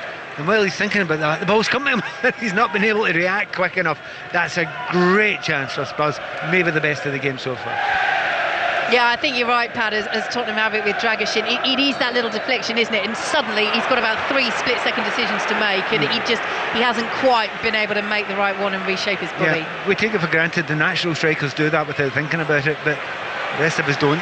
Oh, good ball by Kulusevski. Brilliant sliding interception from Dan Burn to stop Son having a one-on-one with Nick Pope, as Pope will now clear away on the edge of the 6-yard box. And Romero underneath that flicks it back to Vicario. But he's just so... We said it in the first half. You said it in the first half, Pat. He's so much more influential, Son. Now he's switched to the central position than he was out stuck on the left wing. I think when he felt that Harry Kane left, he would maybe get a lot more time centrally. Particularly no Solanke, no Richarlison. They are limited in terms of those central options at the moment. Here is Son, central position, just inside the area, drives, blocked by Byrne. Tottenham corner, and again last-ditch effective defending from Newcastle. Quickly to the F1, Harry Benjamin. Lap 31 to 53, Oscar Piastri still leads 3 seconds to Lando Norris. The 2 McLarens, though, have been told they can race. Leclerc and the Ferrari is chasing them for third. Well, Porro's delivery and deflected off the bar. Tottenham played the corner short, and now they've hit the woodwork. Took a big deflection, has rattled off the woodwork, with Nick Pope beaten as Kulusevski picks it up. Anthony Gordon dispossesses him just outside the penalty area, tries to play it off Kulusevski. He'll have it once again, Gordon. Well, both sides now rattling the crossbar at that end of the ground in front of the Gallagher. Newcastle still lead 1-0, but Tottenham really pushing for this equaliser in the early stages of this second half. 10 minutes gone on 5 live as Udogie plays it out to the left-hand side, and Maddison with the blue boots picks it up, left-hand side of the penalty area now. Low shot across goal, Pope's fumbled it, and it's back across, and can't be kept out on the line. Brennan Johnson, the substitute, with the effort back across goal, and Dan Burn trying to get back there and defend, can only deflect the ball into his own net. Might have been on target anyway from Johnson, and Postecoglou won't care. He's out, he's applauding. Tottenham have levelled, it's 1-1. Yeah, and the way that it started the second half, the changes that Ange Postecoglou made has made a massive difference. They've just taken this game completely to Newcastle, who could only play in the break, and you did feel it was coming there. The ball was played down. I was trying to see if there was any chance of an offside there. And by the way, that is an absolute 100% own goal by Dan Burn. I don't think it's going in there. He tries to clear it and he roofs it. He absolutely roofs it. And do you know what? The frustration for the Newcastle defence, it's initially on target from Johnson, but Pope makes a brilliant save, pours it away. That means it's going away from goal. And Dan Burn on the goal line can only slam it into the roof of his own net. So 1-1, Tottenham coming forward again. Kulusevski, brilliant skill down by the byline. The ricochet goes for a corner. Looked like it might have come off Kulusevski there, but it's more the Gallagher end protesting rather than the Newcastle players. Well, Tottenham have started this second half as brilliantly as Newcastle started the first, and at the moment it's all Newcastle can do to hang on. Yeah, exactly. I mean, I thought it was dangerous moments after the ball hit the crossbar, but it's been dangerous moments since the change, since half-time. Corner short again. They've been doing that all game, Tottenham. What can they do here as they work it out to Maddison? Edge of the penalty area. Porro sends the ball across. It's cleared away by the head of Lloyd Kelly, but Newcastle are so deep, the black and white shirts. camped around their own penalty area as the ball's out of play for a Tottenham throw. Just interested to see what Eddie Howe does. Can he tactically change it to adapt to now? Because they're camped. They're absolutely camped in their own half. In fact, their own last third. They need to do something to get out. Tottenham in possession midway through the Newcastle half. It's 1-1. So they whip the ball into the area. Son goes down. No penalty appeal from the South Korean. Maddison's won it back. They just cannot keep hold of the ball at the moment. Guimaraes dispossessed. Maddison brought down by Guimaraes. Well, Son had the ball right outside the D there. Guimaraes is going to get a yellow. And you just wonder really whether Rob Jones could have allowed play to continue, because they were still in a good position there. This, however, is a very good position, and this is Maddison too. Well, very importantly, Guimaraes, he'd been done, he'd been left behind. He has had very little impact in this game, and that was just sheer anger. So the referee knew that free kick was going to come long before it came. So he was reaching for his card before the connection actually happened. And you just wonder now, I mean, is it Tonali? Do you need to look to Tonali now? Because if you're looking at that midfield for Newcastle, they have absolutely no control whatsoever on the ball, whereas Spurs, utter domination. And they're all on yellow cards now. Joe Linton, Sean Longstaff and their captain Bruno Guimaraes. So, got a few options in terms of set-piece takers here, Tottenham. Dead central position, 25 yards out. You would think, with players of the quality of Maddison, you've got Porro there as well, that they're going to go for goal here, Tottenham. Could try something different though. We've seen quite a few set pieces where they've used a training ground routine and played it along the grounds. This is perfect position, you think? Almost perfect position to have a shot. Well, both Porro and Maddison look like they fancy this. So let's see. Tottenham with the free kick, and it's struck over the bar by Pedro Porro. Hop, skip and a jump of frustration. Manchester United against Liverpool coming up on 5 Live at 4 o'clock, and from Old Trafford, John Murray has the team. And Vicky, I have news of first starts for Manchester United for both Zirkzee and De Ligt, and also Garnacho gets his first start of the season for Manchester United. So 3 changes from the team that started at Brighton, and that means Maguire's on the bench, Mount is injured, and Amad Diallo loses his place for this match as well. Remember, new signing Manuel Ugarte can't play yet, and Liverpool's new signing Federico Chiesa is not involved for them. In fact, Arne Slot goes with the same team that started against Brentford last Sunday afternoon, when you were watching, of course. I was indeed. On a Slot's first Anfield game as Liverpool manager. Perfect start to the season so far for his reign. 2 2-0 wins. There's quite a lot going on here, isn't there? Right in front of us just now. Like, the players stopped, all the players have come over for a drink of water. However, there are things going on. Pope's gone down injured. To be honest, he's not absolutely covered himself in glory today, has he? You know, palming balls that you think should have been caught. So, not absolutely his best day, but he's gone down injured. And whether that's a set injury where you have to go down and give your team a chance to make an adaptation, I think Murphy will come on just now, but certainly changes need to be made for Newcastle just now, because they have lost completely lost the second half. They've not been in it apart from maybe a couple of breaks. Yeah, loath to cast any aspersions as I am. I think he's going to be all right. It's Harvey Barnes, Newcastle's goal scorer in the first half, comes off, and Jacob Murphy comes on. Murphy, who got a brace against Tottenham when Newcastle beat them 6-1 here a couple of years ago. But I think you're right in terms of what you say about Nick Pope, Pat. He is up to his feet. He's going to take this goal kick on the edge of his 6-yard box. Recall to the England squad for the first time since the 2022 World Cup in midweek. Of course, wasn't helped by that dislocated shoulder that saw him miss so much of last season, as Joe Linton wins a free kick on the edge of the 6-yard box. But again, as Newcastle wait to take this free kick and Joe Linton is still down, this is where the conversations about the transfer window, the fact that Newcastle weren't able to bring in a reinforcement, particularly at centre-half, having gone after Mark Gay for much of the window. They still have Jamal Lascelles and Sven Botman out because of their ACLs. Fabian Schär is serving the last match of his suspension today, so he'll be a huge player for them to have back. But, you know, Dan Burn and Kraft, I think, have played well, but it's just, if you need to change something, if somebody picks up an injury or it isn't quite working or there's a little bit of shakiness, that is where the reinforcements are not there in the way that they would want. Yeah, I would say the midfield's a big question as well, you know, and Tonali almost is like a new player in many ways, but he needs to get up to the speed of the game. That's the difficulty. And this game is being played at a frenetic pace as Porro plays the ball in. It's dinked away by the toe of Emil Krafth out of the penalty area. Lloyd Kelly ducks underneath it. Good decision making there. And the ball is out of play for a Newcastle throw. It's 1-1, 62 minutes played. Well, the other thing to talk about Newcastle and their problems with making changes, you know, they've really only got Isak as the main one available now up front. And Isak quite often last season, very regularly, if he started, he got replaced and rested. Not now. Here goes Brennan Johnson. He's made a real difference since coming off the bench, as that ball in is intercepted by Sean Longstaff before it reaches Maddison on the edge of the area. And Newcastle give it away though. Here is Maddison, left hand side approaching the byline, pulls it back to Udogie, who really was getting into the box at every opportunity in the first few minutes of this second half, as Tottenham peppered the Newcastle penalty area with attacks. They found that equaliser, the own goal from Dan Burn, forced by this man, Brennan Johnson, right hand side of the box, plays it off Kelly, Tottenham corner. You're absolutely right about Brennan Johnson. He's come on a mission, hasn't he? I mean, obviously there's competition for places, you know, there's another winger coming, Odegaard, but there's, you know, lots and lots of players that have played that wide right area. So when you get a chance, you need to prove it to the manager. Now, Brennan Johnson at the start of the second half has done exactly that.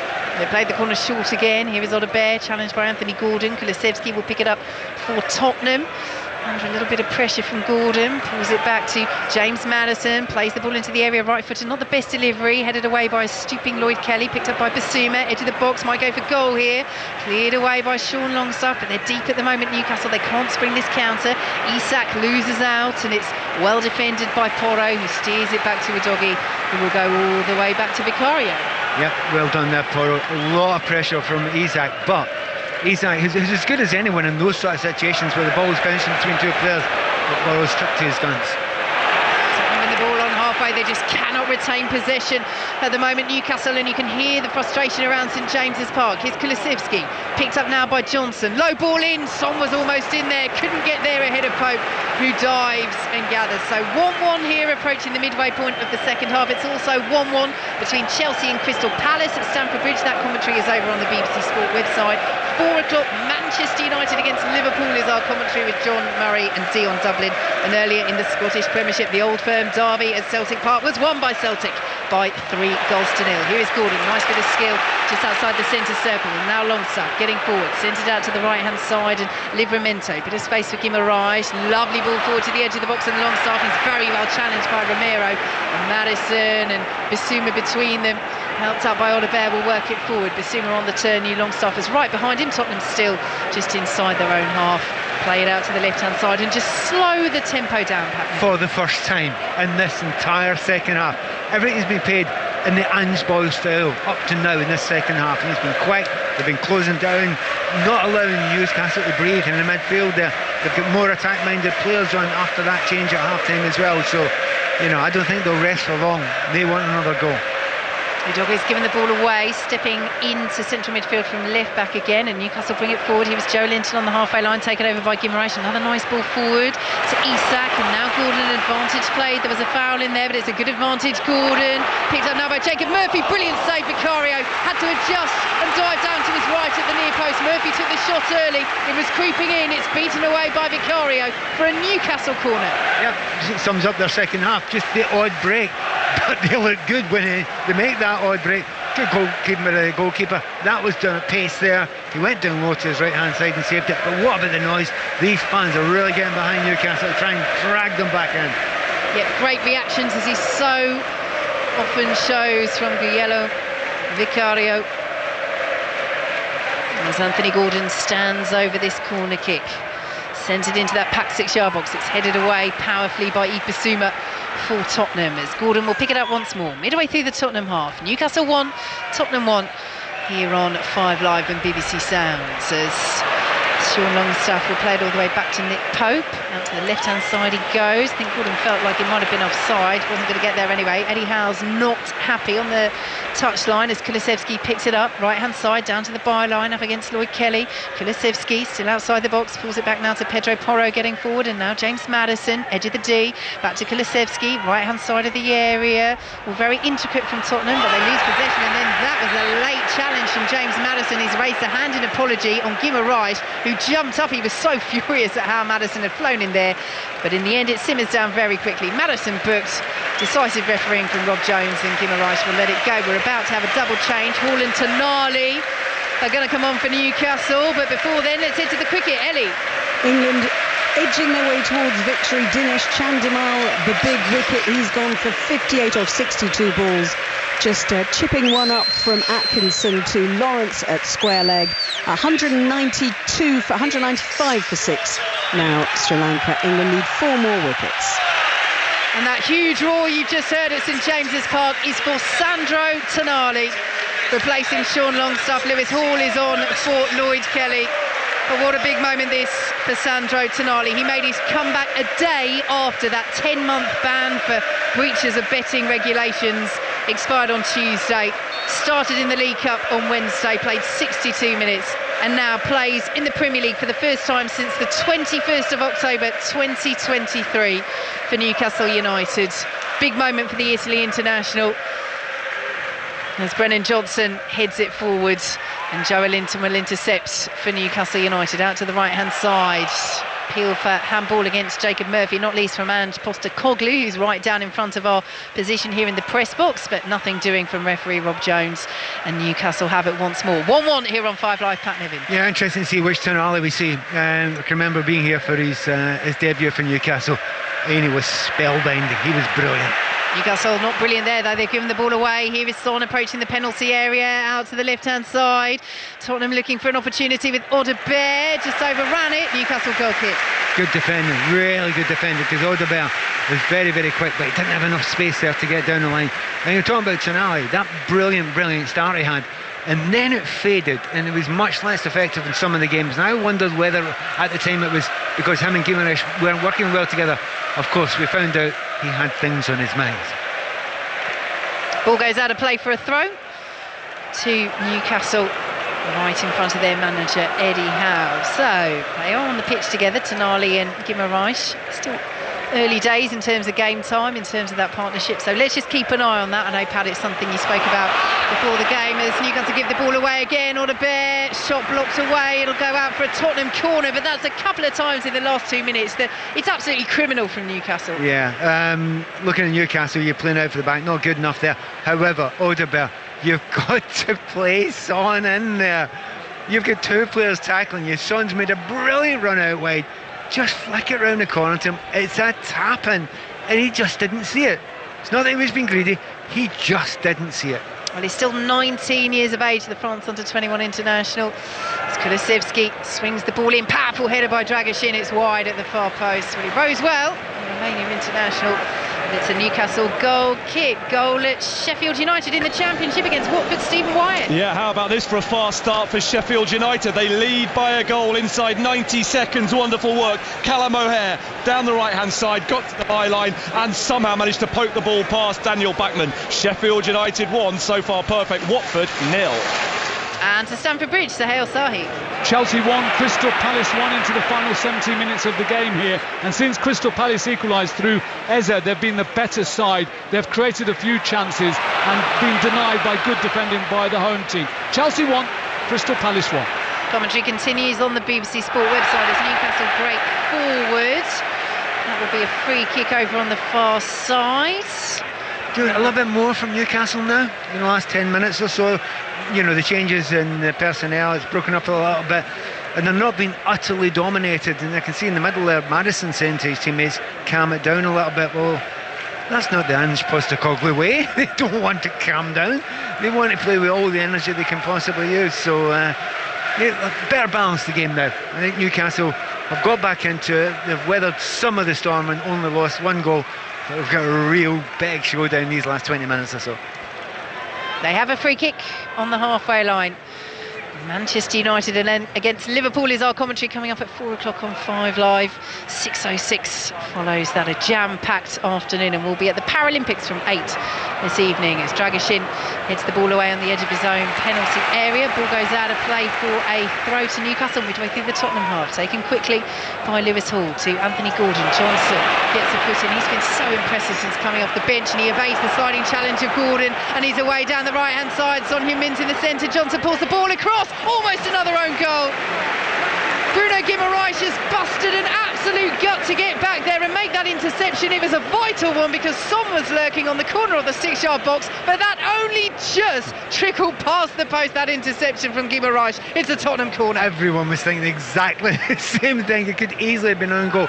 Anthony Gordon looked exhausted there, trying to catch up with Brennan Johnson there. He had no chance, and he's not slow. However, Johnson is ridiculously quick, but also he's tired. There's no doubt there's a few tired Newcastle players out there. Tottenham take the corner short again. Here's Porro, now to Bissouma, edge of the D. It's well closed down by Tonali for Newcastle as Porro goes down. Was he pulled back there by Jacob Murphy? Yes, he was. Free kick Tottenham, but you are right in particular about Anthony Gordon. He really is looking tired, but it's Tottenham who are preparing to make another change. Timo Werner is about to come on. Yeah, and he's not sluggish either, is he? So he'll come on and he'll push it that bit. Comes as well, I was going to call it before it actually harmed there, but it was a certainty Odeberg would come off just now. He's not been bad today, but he's got a little bit to learn at this level, but he's got some talent, he's got lots of pace. So, as Pat says, Odeberg is off. He's had a couple of really good openings in this game, the 19-year-old, but still waiting for that first Tottenham goal. Timo Werner, back on loan from RB Leipzig this season, is on. A couple of goals in his half-season loan for Tottenham last season. So they look to take the lead here at St James's Park. Corner from this right-hand side, the far right. Pedro Porro is over it. There's the sole Newcastle player of Anthony Gordon in the wall. Everyone else lined up on the edge of the penalty area. So Porro whips it in high, right-footed, poor delivery, headed away by Livramento, collected by Tottenham over on the far side, scooped back to the edge of the 6-yard box, headed down by Johnson, cleared away by Newcastle, only as far as Maddison. He went for the curler, brilliant save poke. Tottenham corner to the F1, Harry Benjamin. Brilliant save, top corner there. He knew it was coming. There was only one place he could play it. It was in the top corner, but goalkeeper read it. Great save there. Cameras would have loved it. We'll go to the F1 shortly. That's over on the BBC Sport website, but it's always a risk because Tottenham keep taking these corners short. They're not going to do so this time. So let's see what they'll do. Left hand raised in the air, and it's swung into the edge of that 6-yard box, cleared away by Newcastle, but they're all inside their own penalty area, so Tottenham can recycle. Porro now drives. Did Pope get a touch on that? Yes, he did. It's another Tottenham corner to the F1. Harry Benjamin. It's lap 45 of 53. How things can change. Are we looking at a Ferrari win on home soil? Can Charles Leclerc manage his ties to the end without stopping again? That's what he's trying to do, but Piastri is chasing both Ferraris right now to try and stop them. Thanks very much, Harry. Commentary continues over on the BBC Sport website. So, Tottenham corner, Maddison over it. Werner's there, but will just move away, as does Kulusevski. James Maddison has just moved the assistant Darren Bond out of his way there as well. And now swings it into the edge of the 6-yard box, flipped away again. Newcastle make first contact but can't get second. Bissouma has it on the corner of the penalty area, out to the left-hand side, play to the edge of the box, and Kulusevski. Newcastle wondering about stepping up, but Porro has it now, drives, blocked away, lovely control by Johnson, one touch, two touch, and then fires over the bar into the Gallagher, 1-1. Since the last time I talked to you, which was only a moment or two ago, there have been 4 shots from outside the box by Tottenham Hotspur. They are just digging it from there all the time. Love to know how many shots they've actually had in this game so far, but that was the one, just for the final one there. It was blocked, but that's what you look for sometimes. A deflection falls to one of your teammates and you may get a goal out of that. They've been quite unlucky because very little has dropped to them from those huge amount of attempts they've had from that sort of area. Still on top, Spurs, but not utterly dominant the way they were in the first 10-15 minutes of the second half. 14 minutes to play plus added time. Newcastle 1, Tottenham 1. Nick Pope is just starting to take a little bit more time over those goal kicks as Newcastle have it midway through the Tottenham half. It would preserve this scoreline, both sides unbeaten starts to the season. And after what Eddie Howe has admitted has been a frustrating transfer window, I think Newcastle would say this is definitely a positive point for them against the Tottenham side who was so effective against Everton last time out. They've won a corner though, neither side certainly giving up hope of winning this game. Newcastle corner. Yeah, Murphy, first time on the ball, right hand side there. Needs to be a little bit lively, he needs to get on the ball as much as he can, so he's won a corner kick, so he's done the right thing there. But very noticeably, Tonali's much further up there than the player that he's replaced beforehand at Longstaff, so really, that may well give him a chance, because what a story that would be if Tonali could score in his game back, first game back. Oh, this place would erupt. He has scored once for Newcastle on his debut last August. And they're looking to retake the lead here from this corner. It's swung in, right-footed. Joe Linton was in there. Will come to Murphy on the edge of the area. Well blocked away by Timo Werner. Lewis Hall will keep it alive, but Tottenham will now clear and look to counter. Kulusevski is chasing this. Livramento, his counterpart, number 21, just had a look over his shoulder, nodded the ball back to Pope. He's so composed, isn't he, Tino Livramento? Yeah, I'm just looking at the shots here. 20 shots they've had so far in this game, and that's like shots, not just like things that could be looked at as shots or pass backs or crosses in the box. They are just hammering it there. Let's see if it can work out for them. Newcastle coming forward though. Here is Jacob Murphy bursting towards the penalty area. It's a great run, unselfish. Isak Black stays down. Brilliant counter-attacking goal from Newcastle United. It's Alexander Isak who's scored it, but every single player in a black and white shirt has gone to Jacob Murphy, because that was brilliant, that was unselfish, that was Newcastle 2, Tottenham 1. You're looking at the changes managers make, and they want to make a change that has an effect in the game. Well, Johnson came on and he made a change to it and got a goal for Spurs in the start of the second half. However, the change here was just the personnel. It wasn't a change in what the style has been. They have been looking very dangerous in the break for the vast majority of the game. They've been limited amounts of them at the start of the second half, but on this occasion they're broken out from the back there. It's a very high line from Spurs. Is it offside, is it not? It's never offside. Plenty of pace there, and by the way, he could have shot, but he did the right thing, found Isak. He'll never ever score an easier goal. First goal of the season for Alexander Isak. 25 he hits last campaign as Sweden international, and that is what Newcastle can do on the counter. They have been under the cosh in this second half, and we saw a shot of Ange Postecoglou's face after that goal went in. He's standing there, he so rarely changes his position, good or bad, rain or shine, standing there with his hands in his pockets, but I'm not sure he'll be able to believe that they haven't taken the lead and taken one of those 20 shots that they've had. 6 on target in this game. They've hit the woodwork, Tottenham, in this second half, as Newcastle did early on in the first. But always, Pat, you said it throughout this half, Newcastle have always consistently looked dangerous on the counter, and as Tottenham have a throw over on the far side, that is exactly what has borne fruit. Well, 2 reasons for it. Yeah, we've got lots of pace. Isak is fantastic at holding the ball up and running players. Because he runs long, it develops a bit of space there that they can use. Murphy used it in this occasion. They brought on Tonali as well. He's looking fresh there, so that helps. Do you know the other thing that helps? You're playing against a team that's attacking, all-out attack, and will leave the odd gap, and that's the downside that you've got for Tottenham Hotspur and their style. But I tell you what, Ange will never change it. Even if he get beat, he'll never change it. Newcastle have a throw on the halfway line. Bentancur and Bergvall are preparing to come on as Dan Burns sends it back to Emil Kraft. And out to the right-hand side, and Jacob Murphy now forward for the run of Tino Livramento. He's up against Romero, who should get there, does get there, and steers it back to Vicario. He's being closed down by Livramento. Out to the right-hand side, and Porro, and all of a sudden it's Newcastle doing the closing down. Gordon forcing the error, suddenly got a few more yards in those legs, Anthony Gordon. He looks absolutely knackered, but he is now, along with the rest of the Newcastle side, closing down as they work it out to the right-hand side, and Jacob Murphy pressured by Timo Werner, and will play it to Joe Linton. Out to the right-hand side, and Sandro Tonali. He's surrounded by the blue-grey shirts of Tottenham, so works it out to Livramento, having that right-hand touchline, and all of a sudden sudden the confidence is coming back into Newcastle's players.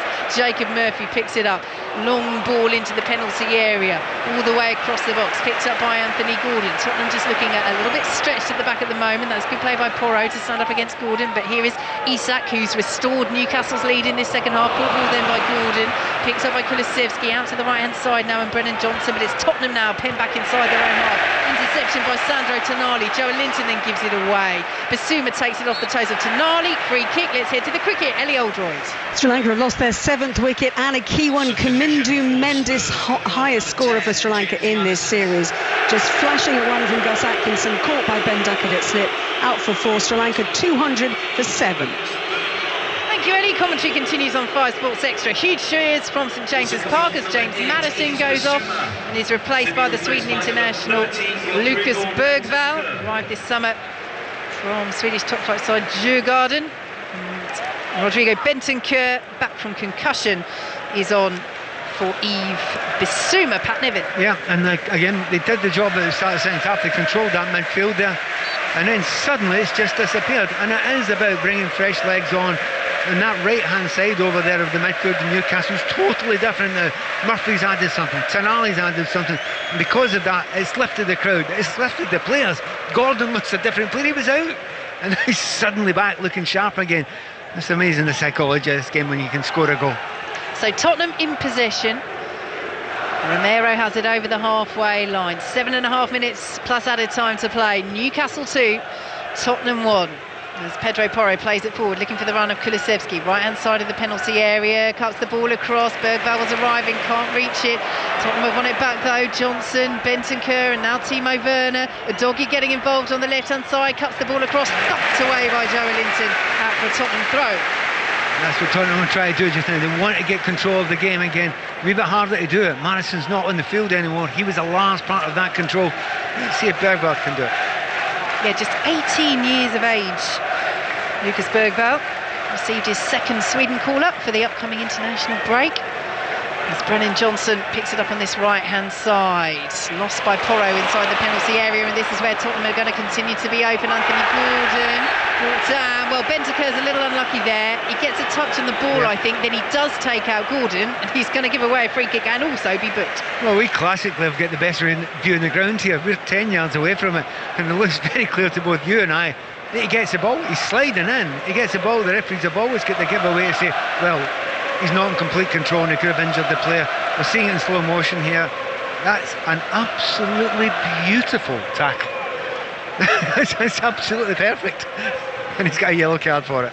Yeah, I think he's going to be frustrated there. Gordon gets to it first and just gets a touch on it, but then Bentancur brilliantly comes across and blocks it, and that is the reason why he's so infuriated. Back to the Championship, Sheffield United against Watford. Stephen Wyatt. Where it should be Sheffield United 2, Watford 0, but Kiefer Moore has just seen a penalty kick saved by Daniel Bachmann, diving to his left to tip it round the post. Great opportunity wasted after the penalty had been won by Ollie Arblaster, fouled by former Blade Yassir Larouchi, but it remains 1-0.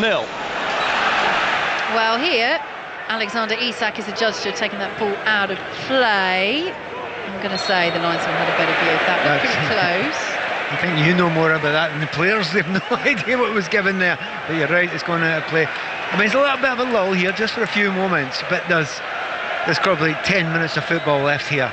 And you just get a feeling something's going to happen. I'm not saying a goal, but there will be chances between now and the end. Newcastle 2, Tottenham 1, and Joe Linton coming forward. It's Isak inside the area again. Couple of ricochets. Vicario, did he prevent the corner? No, he didn't. Newcastle corner. Yeah, it's winding up now.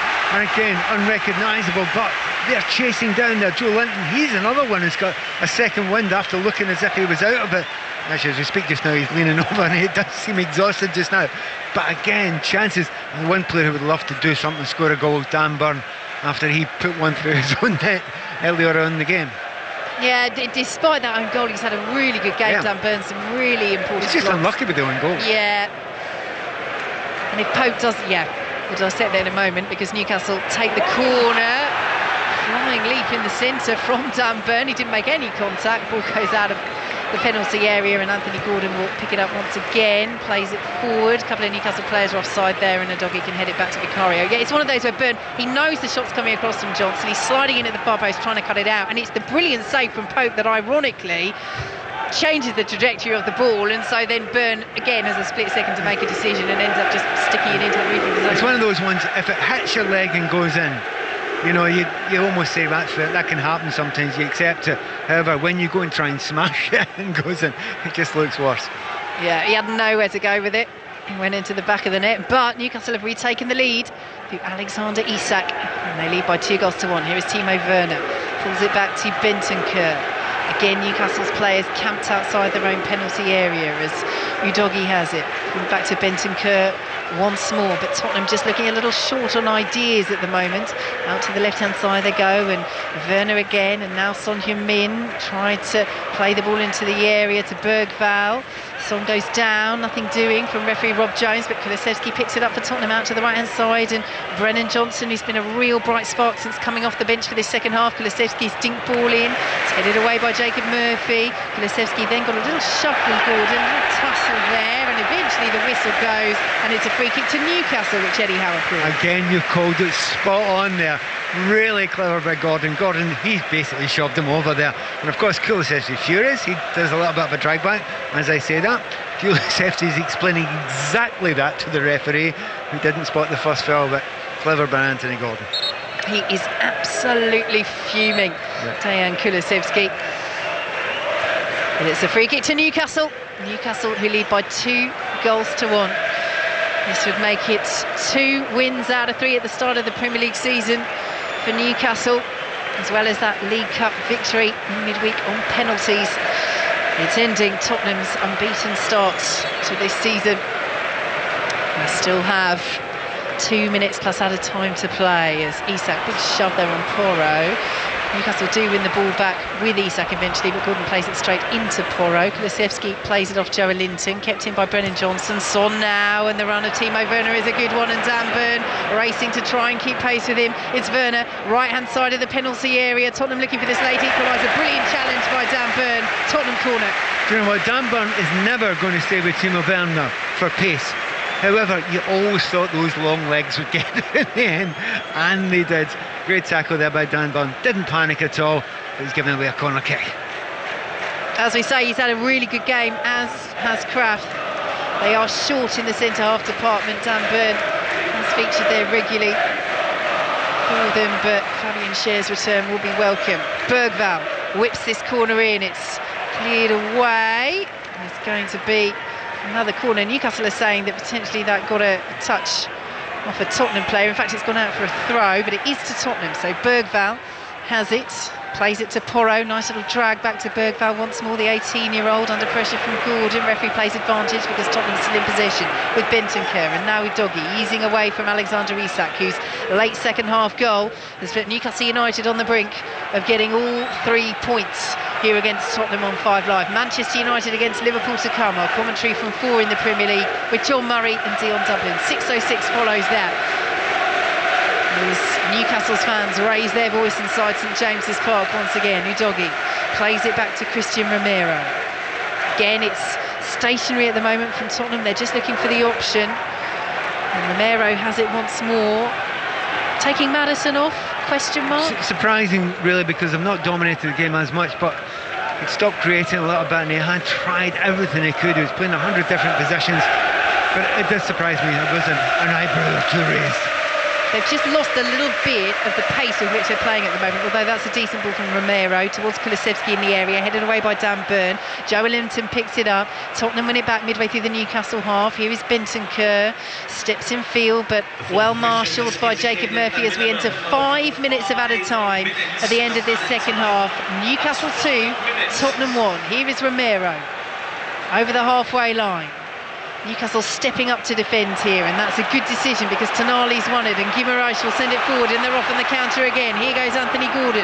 Porro racing to get back. Gordon to the edge of the penalty area just about, but then checks and plays it back to Guimaraes. A little swipe at him there, Kulusevski, and that did make contact, and Ange Postecoglou was frustrated, and it's a free kick to Newcastle. just outside the Tottenham penalty area, and Bruno Guimaraes there, the Newcastle captain, waving at the Newcastle fans behind the goal. They're attacking, both arms saying, come on, give us your backing, we're nearly there. Do you know what? I mean, brilliant break by Anthony Gordon on the left-hand side, but one player above everyone else, hammered up there with incredible pace, and it was Tonali. Tonali was extraordinary getting up there, getting on the end of what possibly could have been a pass through to him. Well, he's another player that's suited to this style, very much so. Well, he was absolutely knackered when he came off after 62 minutes in the League Cup in midweek. 10 months is a really long time, no matter whether you've been in full training, which he has or not. Really long time without a game. So he's still getting back up to speed fitness-wise, but as Pat said, very impressive there, breaking forward. So free kick to Newcastle, swung in high by Gordon, poor delivery, straight into the arms of Vicario on the edge of the 6-yard box. Do you know the last thing you do with a free kick there is give it to the goalkeeper? Of all the things you're going to do, that's what you don't do. And Anthony Gordon, that's really poor delivery there. Spills the ball, gives him an opportunity to go and attack again. I looked right at Eddie Howe. He just looked away in disgust. 3 minutes of added time to play. Here comes Brennan Johnson, bit of space down this right-hand side. He's got it behind, ball whipped across. No one was in the 6-yard box.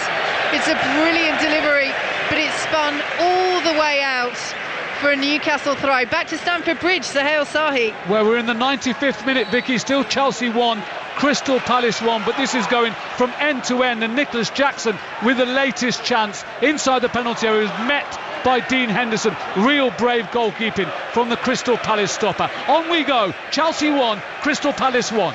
Commentary over on the BBC Sport website. What a ball that was from Brennan Johnson. It just needed a player in there to get a touch as the ball goes out of play for a Newcastle throw on the far side. Son made to go in there and then changed his mind and thought, well, I'll come out of it in case it's a cutback. And sometimes you just take a chance. It's a 50-50. It went across the goal. It was screaming for someone to go and attack it, and nobody could. And Eddie Howe cleverly now is going to make a substitution. Some more legs from Almiron. Wouldn't be surprised if it's Anthony Gordon, because he's run himself into the ground today. Also slows the game down. Yep, Almiron about to come on for Newcastle, as Pat says. They have 2 minutes plus added time to hold out here. They lead 2-1, but Tottenham are coming forward. Here is Kulusevski. He's got players to aim for. He played it behind Werner and Son, and Newcastle can intercept inside their own penalty area. Guimaraes goes down, wins a free kick. Grimace of frustration from Brennan Johnson, but it's a set piece for Newcastle, and here comes that change, and you called it, Pat. It is Anthony Gordon, and it's Miguel Almiron coming in. I don't think it was a hard one to call. He was right in front of us. He looked a bit exhausted, didn't he? You've got to say Anthony Gordon, he has been very, very good today, and it's not just the attacking play, it's the pace he's got going forward. His delivery has been magnificent in so many areas, so well done Anthony Gordon.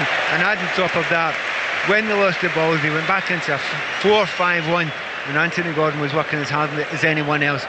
He can be very pleased with work today, and I'm sure Eddie Howe is too.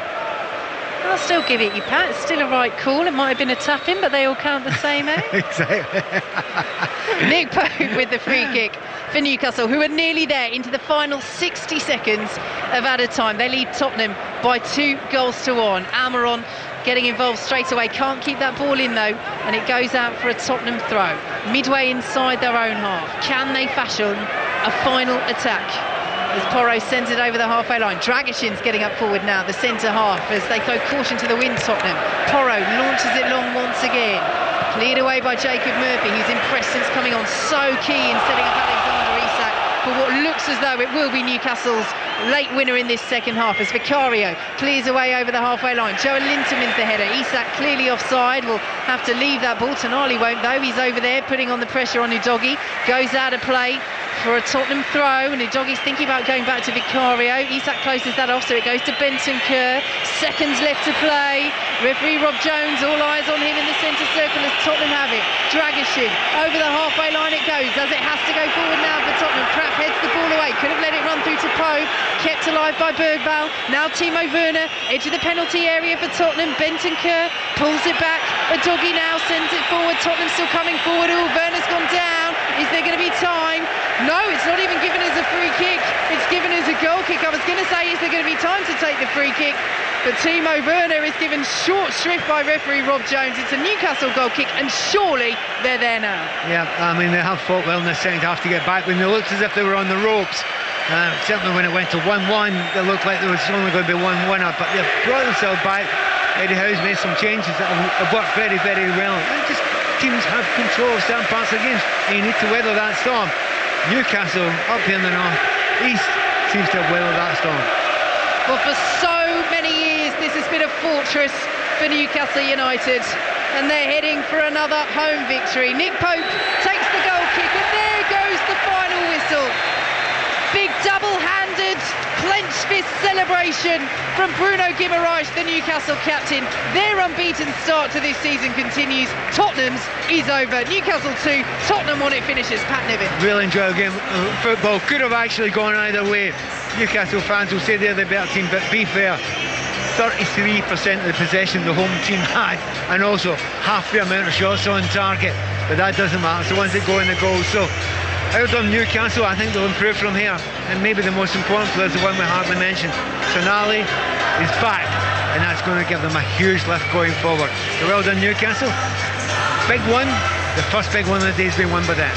Isak, the match winner in the second half after Barnes had put Newcastle ahead in the first. The own goal from Bernard levelled things up. Tottenham with so many chances but didn't test Pope enough. Did hit the woodwork as Newcastle did too, but in the end it is that goal from Isak that is the difference. It's Newcastle 2, Tottenham 1 at St James's Park. Vicky, Pat, thank you very much. 2 wins and a draw from their opening 3 then for Newcastle United, despite their transfer woes. Victorious by 2-1 over Tottenham Hotspur. The full-time whistle is all.